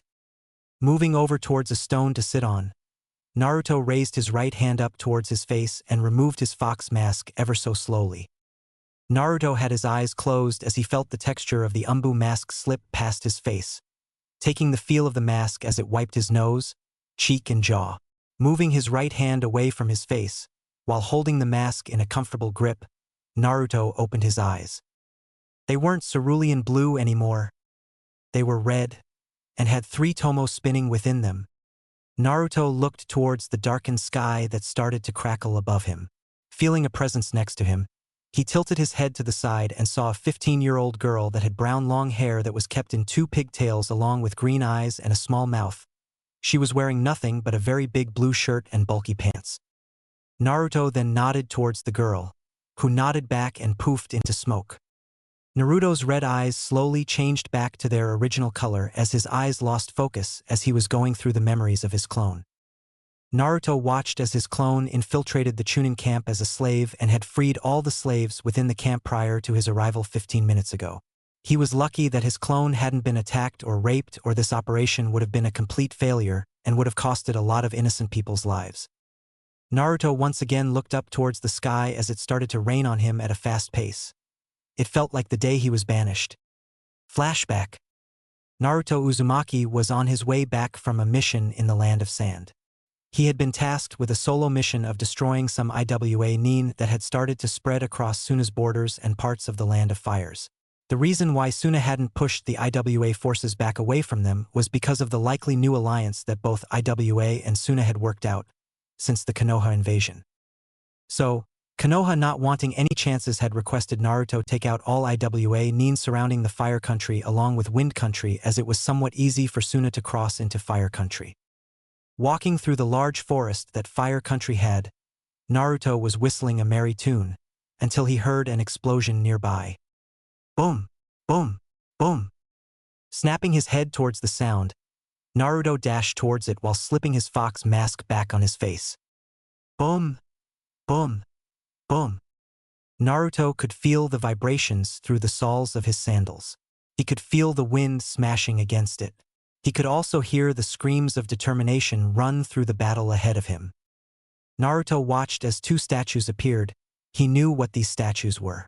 After all, he did get trained by one of them.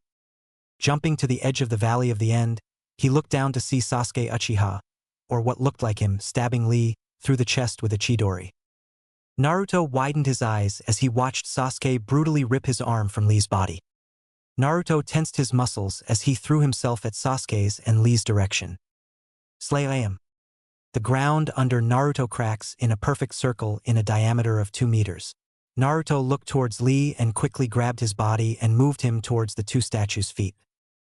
Naruto looked at Lee's chest and narrowed his eyes. He needed to stabilize Lee ASAP.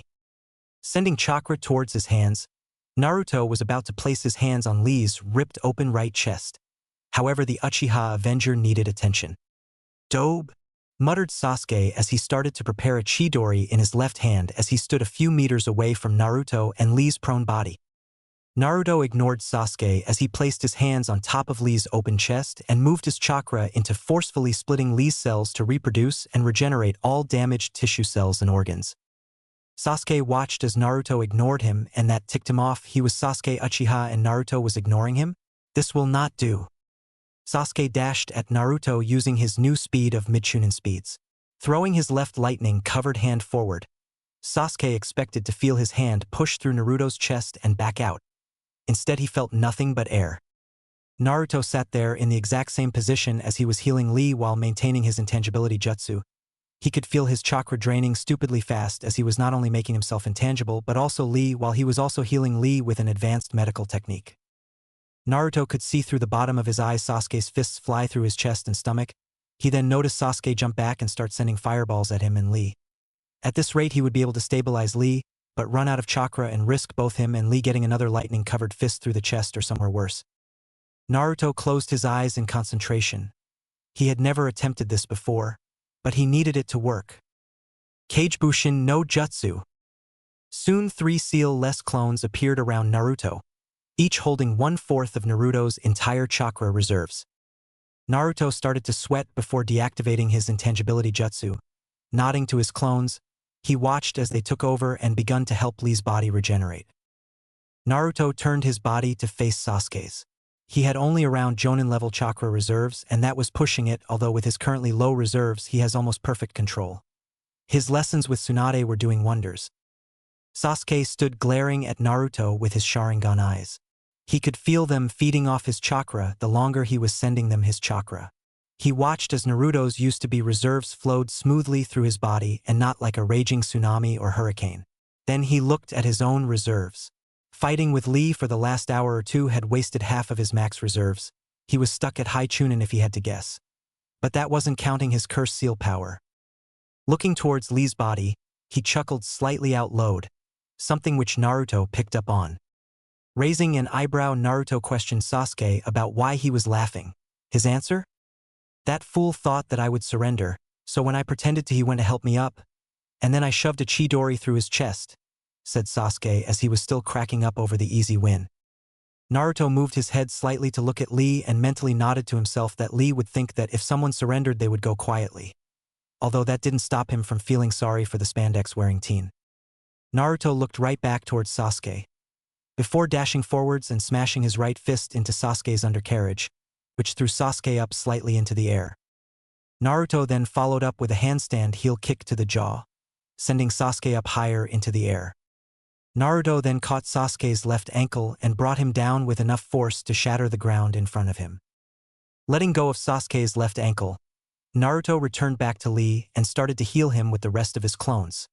However, Naruto instantly turned around and threw a fist out, which had connected to Sasuke's, or what looked like Sasuke. This Sasuke had long shaggy blue/light purple hair that reached his upper shoulders and had spiked out in nearly every direction. His eyes were his usual Sharingan, however instead of a white eye background, it was pure black, which gave the shiny crimson eyes a little bit of ominousness. Another blaring difference was that Sasuke's skin color was a very light purple coloring with a black star going across his nose. Along with blue lipstick on Sasuke's lips, that was disturbing and very weird. Sasuke, why are you doing this? Asked Naruto as he had no actual idea why Sasuke was attacking Lee. What if he accidentally was healing a spy? Or even if this was the real Sasuke? He didn't make sure he knew what he was getting into. Sasuke raised an eyebrow and grinned. Oh, so you don't know? I'm running away from Konoha to join Orochimaru. Interesting that you didn't know that before chasing after me, said Sasuke, being 100% sure that Naruto was here to stop him. Naruto simply blinked at him before tilting his head, as he kept his fist locked firmly with Sasuke's. Wait. You're leaving Konoha to join Orochimaru? Asked Naruto, making sure he knew if Sasuke was telling the truth. Now Sasuke was running out of patience, until a loud scream echoed throughout the forest surrounding the valley. Naruto snapped his head towards the sound and looked at Sasuke, wondering if he knew what was going on. Although that scream sounded like Shikamaru's. Naruto looked from Sasuke to Lee and repeated this for a few seconds before his eyes widened slowly. If what Sasuke was saying was true. Naruto once again focused on his fist and started to phase through Sasuke, who had widened his eyes as he went through Naruto's entire body. When Naruto got behind Sasuke, he noticed something he hadn't noticed at first glance. On Sasuke's back were 2 giant hands. Wing thingies. Grabbing onto both wing things, Naruto started to spin at a furious rate, before chucking Sasuke into the statues. Naruto looked at his 3 clones and sighed. This was going to screw him over later on. Clones, we have to find any other Konoha shinobis that may have been injured. I will go to the scream that we just heard. Summon more clones to scout out the area and help, okay? And someone grab Lee and take him back to Konoha ASAP, go it? Asked Naruto, being rewarded with nods before everyone left to do their jobs. Back in Madara's statue was Sasuke, who fell out of the statue being back to normal before standing up and glaring at the spot Naruto occupied a few moments ago. Then, slowly limping, Sasuke's figure disappeared within the vast forest. Poof. One of Naruto's clones saw Sasuke leave and poof to give Naruto that bit of information. Clearing. Naruto dashed through lush bushes and thick leaf-covered trees as he went to the scream's general location. Stopping on a branch, Naruto closed his eyes and started to feel the chakra within a few kilometers and could only snap his eyes wide open. He could feel two chakra signatures extremely close to him. One was blaring with a similar chakra source as Sasuke near the end of the battle, and the other felt weak. Naruto checked his own reserves, which he was happy to find out that he regained some chakra, although it didn't put him at an even amount of a regular Kage. It was about the same as Tsunade's, which was not that much higher that low Kage, although to be honest, she had like 90% control over her chakra, so she wouldn't waste nearly anything on most of her techniques. "Come on, Naruto, get your head out of the gutter and into the game," shouted Naruto to himself, and he dashed towards the two chakra signatures. Clearing. "Well, Konoha shit stain, any last words?" asked the girl as she stood over Shikamaru's laid-down body. The woman had long, untamed, pink hair, a tan tunic, with black shorts and standard black shinobi sandals. Her skin was brown and her eyes were yellow. She also had a set of horns upon her head. Shikamaru coughed out some blood as he looked up at the used-to-be redhead girl. After she had activated her curse seal stage 2, she had entirely outclassed him. He couldn't do anything with his Kage techniques as she could just break through them almost instantly, and he had lost his equipment when she had caught him in a genjutsu for a few seconds. He had no way to create a strategy, and she was extremely strong in the hand-to-hand fight and left him in the dust. However, Shikamaru knew this was the end for him, and he failed his team. He wondered if any of them were still alive. Guess he will see if they also appear on the other side. Closing his eyes, Shikamaru felt the woman, Tayuya, start to stomp on his chest and push down upon it.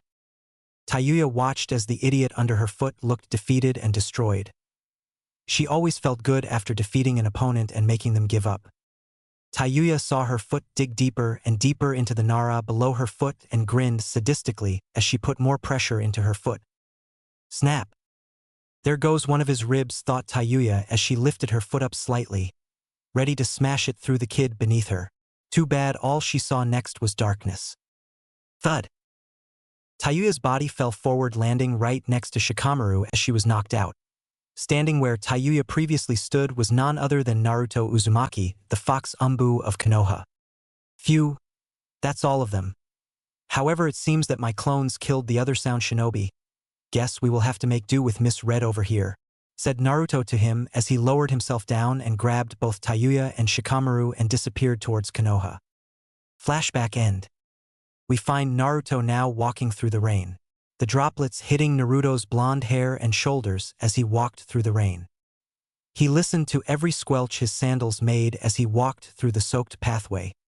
However, the one thing he truly felt was the wind. The beautiful wind that wisped around his body and through his hair. Naruto sighed as he continued walking through the dirt road. He looked down towards his fox mask and sighed once again as he counted the numerous marks that adored his mask since his banishment. He hadn't been able to find a mask repairman at all. But to be fair, there wouldn't be a lot of them around.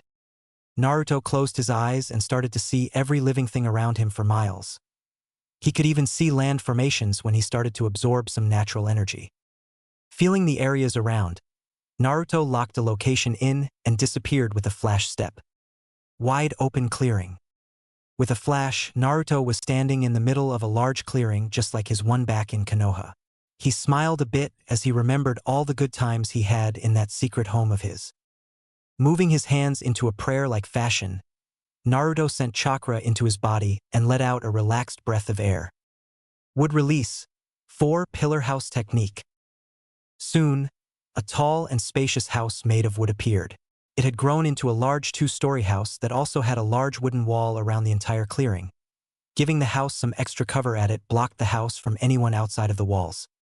Naruto then started to walk around the outside of the walls and skimmed his hands across the smooth surface, watching as many fuinjutsu marking appeared along the massive walls. Once completing a full lap on the outside of the fence, he entered through the door he created through the fence and did a lap of the inside fence, while once again watching as many fuinjutsu marking appeared along the wooden surface. Naruto then walked towards the front entrance to his new home. Looking towards the wall, Naruto gave a small smile. "Well, at least I can train in peace now," said Naruto before turning his back towards the outside fences and entering his house for the night. The actual bastards there put him in the bingo book at A+ rank. He knew that at best he was about A rank. It was just the council wanting to capture him by having stronger ninjas after him. Snapping his bingo book closed, Naruto sat down on a park bench that he had spotted through the corner of his eye while walking. Sitting down, Naruto moved his head back and gave out a breath. Moving his head around slightly, Naruto saw an old crippled man enjoying his time with his grandson. That man made the memories of his banishment reappear instantly. Gaining a blank look within his eyes, Naruto delved into his memories. Flashback. "Come on, Shikamaru, wake up," said Naruto as he was finished healing Shikamaru's injured body a few minutes ago. Now he needed the lazy Nara to wake up. Naruto, seeing that shaking him awake didn't work, came up with a better plan. Putting his hands together in a single ram hand sign, Naruto grinned evilly before muttering his technique. Water release. Rainfall. Soon a bunch of water molecules clamped together right above Shikamaru. Next, the water expanded in size until it covered his entire body. Then it started to rain on him with ice-cold water droplets. Damn it, Naruto, screamed Shikamaru as he hopped back up to his feet, still being pounded on by the massive ball of rain. Naruto just grinned as his technique slowly disappeared once the water was wasted on Shikamaru, which in turn left a soaked to the bone Nara. Naruto shook his head slightly as he pointed towards Konoha's gates that were a few meters ahead of them both. Shikamaru nodded to Naruto before he started to walk. Before he remembered something. Turning his head towards Naruto, his eyes gained a piercing look in them. "Naruto, what happened to the rest of the Sasuke retrieval team?" Shikamaru asked as he watched Naruto's face intensely. Naruto just wove his hand in front of Shikamaru's face before walking ahead. Turning his head around, Naruto gave Shikamaru a grin and said 2 words. "They're fine." Shikamaru released a sigh that he didn't know he was holding. His first chance at leading a team wasn't the greatest start. Naruto watched as his clones soon appeared around him, while also carrying the remaining injured shinobi, and he was quite surprised to find out that it was all the rookies that had been assigned the mission to retrieve Sasuke. Looking at each of his clones, which had multiplied from the original 3, Naruto gained nods from each of the clones, signifying that each member was in a stable position. Turning his head back towards Shikamaru, Naruto gave a slight grin and a thumb up. "Okay, so each of your team is in a stable position. I have to go now and report my mission, and you have to get your team to the hospital now, okay?" Getting a nod from Shikamaru, Naruto shunshined towards the Hokage Tower, and after telling Tsunade about his mission in the borders of Konoha and Suna, he retreated home for some much-needed rest. Council Room 2 days later. When Naruto entered the council room, he knew something was off.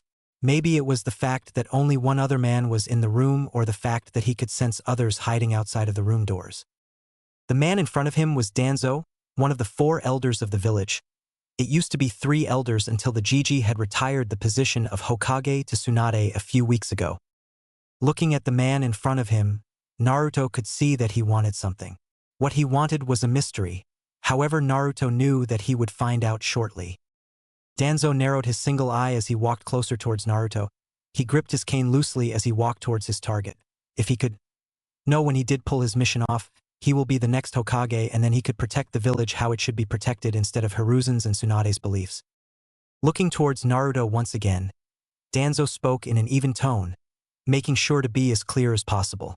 "Naruto Uzumaki," spoke Danzo as he moved his hand slightly up towards his bandages on his head. Naruto tilted his head slightly. "Yes?" asked Naruto as he watched the old cripple move his hand towards his head, which had confused Naruto as he was sure there was no reason for it. Danzo's face didn't change as he spoke his next words. "Obey," muttered Danzo as he quickly pulled his bandages off his injured eye, showing the single Mangekyo eye of Shursui Uchiha, the Genjutsu/Shunshin master. "Koto Amit Tsukimi." Naruto watched as the red eye with a black 4-point pinwheel spun in a rapid speed. "Mindscape." Naruto suddenly found himself within a sewer that was painted red on the walls with Sharingan Tomo aligning the walls. "I will not fall to the Sharingan again," screamed a voice down the large corridor ahead of him. Deciding to see what's going on, Naruto dashed forward at a speed that even surprised him. As Naruto was running towards the roars ahead of him, he suddenly felt something wrong. He remembered something that he knew for a fact wasn't true. Naruto started to get memories of him being with Konoha's Root Anbu division, and how he was Danzo's personal soldier as he saved him early in his life. Naruto suddenly picked up his speed as more and more memories invaded his head. He needed to know what was happening and fast. Naruto strained his eyes ahead of him and could see something he hadn't met ever before. The Kyuubi, however, it seemed as if it was fighting something. Moving even faster towards the Kyuubi, Naruto stopped right in front of the cage, which instantly brought him Kyuubi's attention. Kyuubi was a large beast, easily matching about half the size of the entire Hokage monument. Kyuubi was a large fox with red-orange fur and red eyes. However, Kyuubi also possessed the upper body structure of a human, complete with opposable thumbs on its clawed hands. It also had a black surrounding around its eyes that went to the tips of its large ears. "Brat, what have you done? You have almost enslaved us to the cripple in front of your body. You must send Chakra into me so that I can break us out of this mess. I will explain the rest of this encounter later. However, when you are free, rip the eye out of the old man and run. Don't let the man get the eye back, got it?" screamed the Bijou as Naruto nodded. He could already feel more and more memories attempt to overtake his own. Jumping into the cage that held the Kyuubi, Naruto stuck his hand on top of the Kyuubi's large furry orange head and pumped his own chakra into the large beast. He could feel some sort of genjutsu breaking as the Kyuubi was released from a genjutsu, which had the added effects of the memories that he was gaining being destroyed. Council room. Danzo knew something was wrong. Naruto hadn't gone onto a knee and started to bow to him. It had been a few seconds after the technique had been cast, and he was wondering what was happening. Walking forwards towards Naruto's prone and still body, Danzo narrowed both his natural and Sharingan eye, until Naruto's left arm shot up and ripped Shirsue's Sharingan out of Danzo's right eye socket. Danzo fell backwards due to the shock he was experiencing, although he didn't show it as he held his blank face as he covered his, once again, missing eye. Naruto held the eye within his left hand and jumped out of the council room, via window. However, when he did, the rest of the council members entered the room and only saw two things: Danzo bleeding on the floor, and Naruto jumping out of the room in a hurry. Tsunade snapped out of her shock as she only saw that Naruto was running away from the scene. Knowing that Danzo probably got attacked for no reason, due to him being monitored near constantly, she had come to the conclusion that Naruto was going to assassinate Danzo and failed. "Anbu!" screamed the Hokage, making two Anbu drop down the ceiling. Those Anbu were Weasel and Nico. "Yes, Hokage-sama," said the two in an even tone as they too witnessed Naruto's actions. Tsunade sighed before stating her order. "Tell all shinobi to stop Naruto Uzumaki, the fox Anbu, from leaving the village, at whatever the cost," said Tsunade as the two Anbu nodded before leaving. Poof. Tsunade and the rest of the council turned their heads towards the poofing sound. However, they couldn't find a thing. Village center. Naruto was clutching his fractured ribs. Jumping out from a few-story building that was on top of a mountain was not good for someone's health. He had managed to survive by somewhat slowing his falling speed by wind chakra. However, it wasn't enough to completely stop his fall. Naruto suddenly snapped his head towards the Hokage Tower once again. He felt one of his many clones within the village pop and give him information. Naruto, while traveling with Jiraiya to find Tsunade, thought that Jiraiya's spy network was a good idea, so to better himself and protect his village, he had sent hundreds of photosynthesis clones, which were clones that could produce their own chakra to keep themselves alive, which then hinged as different things throughout Konoha entirely as a way to stop spies from entering and escaping. No one knew that Naruto had this going through the village, which is why there had been a fair deal less amount of spies capable to both attain important information and escape Naruto's eyes and ears. However, the few that did escape would be caught out by Jiraiya's spy network that expanded across the world. Naruto then felt more clones pop, informing him that Konoha shinobi were moving towards his position.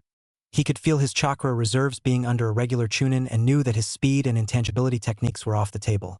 Stupid Danzo forcing him to use most of his chakra to help Kyuubi break the Jinjutsu. He would need to thank the fox later on. Well, looks like it's good old Shunshin from here out, mumbled Naruto as he slowly got to his feet before realizing something. The Sharingan in his hand was gone. He had lost possibly the most dangerous item in the entire world. Naruto couldn't worry about that right now. He needed to escape. Well timed to show the Konoha the fastest Shunshin user since the famous Shursui Uchiha of the Shunshin. Naruto got into a running stance before disappearing with multiple Shunshins. Just in time, as well as Konoha shinobi swarmed the area a few seconds after. Tsunade, who had also appeared where Naruto previously stood in the center of the village, narrowed her eyes. She had heard from nearby shinobis that Naruto had fallen all the way from the top of the Hokage Tower and had also smashed through some merchant stores. She also heard from the merchants that Naruto was holding his ribs as if he had injured himself, which should be impossible, as a drop from that height would kill anyone, including herself without her rebirth seal activated. So if he was as damaged as she thought he was, how did he escape so fast?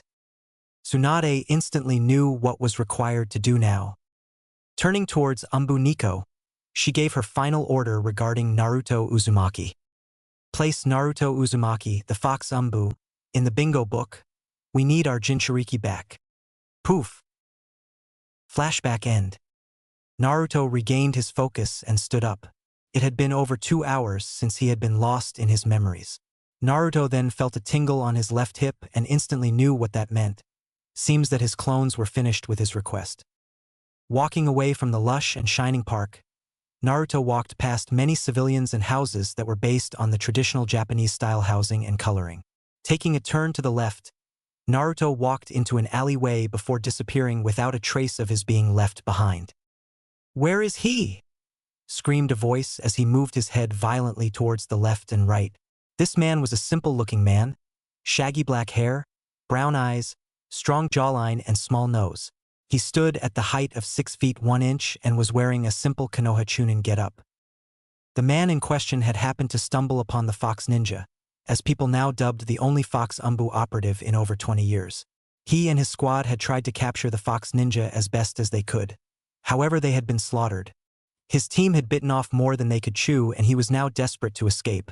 What's worse is that the Fox Ninja only went for paralysis attacks or crippling blows, which could be healed with time, mostly. The only one in the Chunin's group that had been killed had been their Jonin leader, who had thought it was a good idea to shoot fireballs at any and every sound. One of which fireballs almost hit a civilian family. After the near death of the family, the Fox Ninja jumped his group and snapped the Jonin's neck while also pushing them away from any civilians, via seals, that he had somehow placed beforehand. Suddenly, a kunai flew through a bush behind the Chunin, making a whistling sound as it flew at the Chunin. Thud! Suddenly, a shadow dropped from the trees above. Slowly, the shadow stepped out of the darkness to show a Konoha Anbu with a heavily damaged fox mask that had multiple slash marks upon it. View darker than Black Haze Season 2 masks where it is damaged and you will get the picture. The Anbu moved his hand up towards his mask and tilted it to the side of his head, which he kept in place with his chakra. Naruto watched as the Chunin in front of him died due to the kunai stuck within his forehead. He had honestly thought that the Chunin would be able to dodge like his teammates. Guess he was either really like to survive so far or he was just that caught off guard. Walking up to the downed man, Naruto reached out for his kunai before yanking it out of the man's head, which in turn let the blood in the man's head spill out and drip along his face and onto the brownish grass below. Shaking the kunai in an attempt to clean the blood off it, Naruto moved his to his back where his waist was before sealing the kunai. "Well, look at the little Shinigami," which I found out was Grim Reaper in translator. Muttered an elegant voice behind Naruto, which in turn made Naruto narrow his eyes before using his flash step to appear behind the Death Goddess. "Sure no Megami, Death Goddess," muttered Naruto as he threw his leg out and smashed it into the Death Goddess's hip, or would have if she was there. Naruto quickly backflipped behind the Death Goddess, who had tried to impale Naruto at that moment. Throwing a sweep kick towards the goddess's legs, Naruto managed to trip her, until she started to float. Turning around while floating, the Death Goddess grinned at Naruto, showing 2 glowing crimson eyes. However, they were soon matched by Naruto, which had shocked the death goddess. It also had the effect of her narrowing her own eyes. "How did you gain those eyes?" the sure no Megami said as she stood back up and summoned her spiritual energy, ready to fight with a little bit of her true strength. Naruto in return just grinned slightly. Before his form wavered and disappeared, the death goddess blinked for a moment, before realizing that her energy was not calm and steady as it should be. That human tricked her, trapped her in an illusion. Two crimson eyes started to shine as energy started to pulse from the goddess. She will never forget this moment.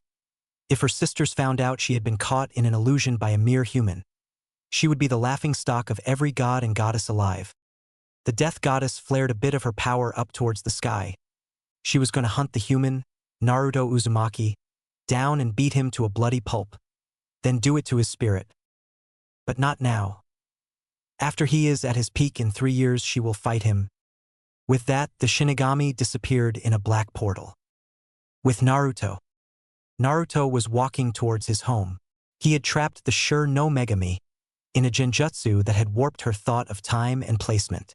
So while she was in the genjutsu, every moment inside the genjutsu was hours outside of it. He had to thank the Sharingan for that, as without it he could only keep that technique active for about a single hour at most before his control slips. And that was with his entire concentration focused on the technique. But 1 hour was much better than the original 20 seconds he could hold it for. When Naruto saw the large wall that surrounded his home, he went to open the door that would lead him to his house, which was in the center of the dome wall. But the door was opened, which meant one of 3 things. 1. A Senju had found his home and sent Chakra into the door. 2. A Uzumaki had found his home and sent their Chakra into the door. 3. Or a clone of him entered the house and forgot to lock it. He knew that he didn't summon any clones to train for the past few days, so that meant one of the top 2 options. Moving a hand to his waist, he summoned a kunai and held it in front of him as he walked through the wooded dome wall. Just like the dome wall, his house door was opened. Walking through the front door, he heard some noise coming from his study room on the 2nd story. Moving his kunai handle towards his mouth, Naruto clamped his teeth on the handle of the kunai before crawling on the wall like a spider, making sure not to make any sound on the stairs as he climbed up the side wall of the stairs. Reaching the top of the stairs, Naruto slowly descended until his sandals touched the wooden floor. Moving his head slightly towards his study room entrance, he once again saw that it was open. Moving himself slightly towards the open door, Naruto removed the kunai handle from his mouth and poked his head through the entrance and couldn't believe what he saw.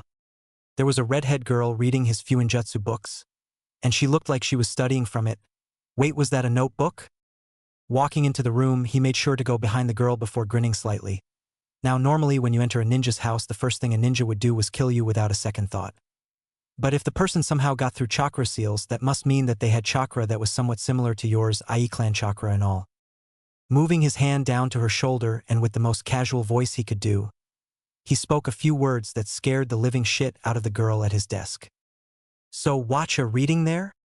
The girl froze like she was stuck in a block of ice. Slowly, she turned her head towards the person who had placed their hands on her shoulder, and with the loudest shout she could manage, she screamed, "AI! What the hell, Databane?" The red-head girl suddenly tried to bolt out of Naruto's firm grip. This had only caused Naruto to grow a very large grin. The struggling girl suddenly stopped her movement when she heard something. It was laughter. Was the blonde guy laughing at her? Bastard. The red-head girl twisted her body and did something that would kill any male. She used a chakra-enhanced knee to the nuts.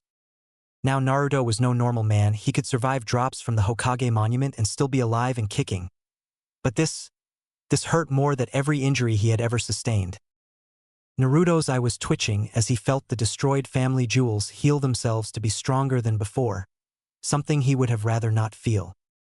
Looking towards the girl who was only a few inches shorter than him, he moved his hand from her shoulder towards the scruff of her neck before picking her up and walking down the stairs to the kitchen. The red-head girl did nothing but smile proudly as she was carried towards the kitchen. Placing the girl down and putting a paralysis seal on her, Naruto went to get some ramen for himself and his guest. Deciding to get to know that girl in question, Naruto decided to ask her, So, how did you enter my house? The girl at the table suddenly spun in her chair to look at him. Oh, it was easy. I just walked through the door. Dumb, said the girl as she slowly pointed towards Naruto. So are you retarded for not knowing how to enter a house? Asked the girl as she moved her hand under her chin in a mock-thinking stance. Naruto twitched a few times as his back was turned away from the girl. He was an Anbu. He doesn't fall for jokes like that. However, the girl had one more thing to say. So the reason why you didn't scream when I kicked you in the balls was because you didn't have any in the first place? Silence for the next few moments. I have balls, you weak-ass kid. You just aren't strong enough to hurt me, got that databao? Screamed Naruto, before clamping his hands in front of his mouth. His goddamn childish tick had returned. Suddenly the girl lowered her head forward, which in turn made her long red hair cover most of her face. She then suddenly started to chuckle. Did you just make fun of me with that databao word? Muttered the girl as she slowly stood up and walked towards Naruto, who had once again went back to making some ramen. Naruto sighed a bit. Damn, his verbal tick always popping up. No, it was a verbal tick I had when I was younger. I thought I had gotten rid of it, Naruto said as he finished with both bowls of ramen. Turning around, he came to the sight of the red-haired girl with shiny purple eyes and a very large smile on her face, which was kind of shaped as a tomato. Teen Kushina BTW. She suddenly glomped Naruto and squealed in joy. Yay! I'm not the only one! Shouted the girl as she was hugging Naruto like he was a life-sized plushie. Naruto could feel himself being crushed by the girl who was only a few inches shorter than him. He could feel his body creaking due to the girl's strength. However, she soon let go due to a heavenly smell. The lady then went to the table and sat down and waited patiently. Or would have if Naruto wasn't taking his time in placing the bowl down. Hurry up, Databane. I'm hungry, shouted the girl as she banged her fist on the wooden table, which had caused some cracks to appear on it, which scared Naruto as the wood he used for the house was stronger than steel. Placing the chicken ramen bowl down for the girl, Naruto placed his own down and began eating. For about 3 seconds. More! Shouted the girl as she held the empty ramen bowl towards Naruto, who had only just placed some chicken in his mouth, which had fallen back into his own bowl. Hoa! I have met someone like the old man Ichiraku. Pray that I live this encounter, mumbled Naruto as he looked out of the window into the direction his old village was. For some reason he felt that the old man was smiling evilly along with his daughter Ayam. Naruto was brought back from his silent weep by a bowl being waved in front of his face. Hey, more ramen, said the girl as she kept on waving the empty bowl in front of Naruto's face. Sigh, can't you calm down for a second? You're acting like I used to before I met my senseis a couple of months ago, said Naruto as he moved his own ramen in front of the girl. Seeing as how she was about to demolish the ramen, he decided to give her some advice. You know that if you eat ramen slower you can taste it more, right? Said Naruto as he watched the girl in front of him slowly bring up some noodles and eat them at a normal rate. The next thing Naruto heard was a bigger squeal of approval before the girl began eating once again. Standing up, Naruto walked towards a cupboard and pulled out a bamboo cup and filled it with water collected from the atmosphere. Walking towards the redhead, Naruto placed the bamboo cup to Kushina's left and leaned against the table while watching the girl eat. So, what's your name? Asked Naruto. The girl eventually finished her ramen and looked at Naruto with a big smile on her face. It's Kushina Uzumaki. What's it, Tia? Kushina asked, only to watch as Naruto's face went into slight shock. Use Uzumaki. You said Uzumaki, right? Asked Naruto, getting a nod from Kushina. No one could blame Naruto for what he did next. Picking up Kushina by the armpits, Naruto started to swing her around in a circle, which made Kushina slightly scared at how Naruto was acting, as he was giving off the vibe of being chilled normally with odd bursts. Placing Kushina down, Naruto threw his fist up in the air. I am no longer the last Uzumaki in the entire world, shouted Naruto, before realizing that Kushina was looking at him confused, seeing that he decided to find out if she knew what an Uzumaki was. Hey Kushina, do you even know what an Uzumaki is? Asked Naruto, getting a shake of the head from Kushina. Pulling Kushina's seat away from the table so that she could sit, Naruto had begun telling her about how Uzumakis were a shinobi clan that had formed their own nation of Uzushio. Through the story, Kushina only got more excited and excited, until finding out they were the last ones of the clan, which for some reason made her blush when Naruto finished his story. Kushina, throughout the whole story, looked amazed. Her clan were Kenjutsu and Fuinjutsu masters, which sort of explained the fact that she could understand most of the Fuinjutsu she was learning from Naruto scrolls for the past few days. Naruto looked out his kitchen window and saw that it was near dark. Wondering where Kushina had come from, he decided to ask. "So Kushina, which shinobi village did you come from? I know that you have to be a shinobi due to how you look," Naruto said, as he watched Kushina look down a bit, like she was in thought. Kushina looked at Naruto and sighed. "I don't remember. I woke up from a coma a few weeks back and all I remembered was my name and a bit of my shinobi skills," muttered the girl as she couldn't remember for the life of her where her home was or if she even had a home in the first place. Naruto looked at the girl for a few moments and decided why the hell not. Moving his hand towards Kushina's shoulder, Naruto placed his hand on the yellow shinobi shirt she had on. "Well then, guess you will have to live with a distant relative then," said Naruto with a grin stretching his face as he watched Kushina's face change from happiness to confusion. "Which relative?" asked Kushina, giving Naruto, who was previously smiling, a massive sweat drop behind his head along with a WTF. "Look." Naruto raised his eyebrow before pointing towards himself. Waiting for Kushina to connect the dots, which had taken a few seconds to do, Naruto once again watched Kushina's face morph through different emotion.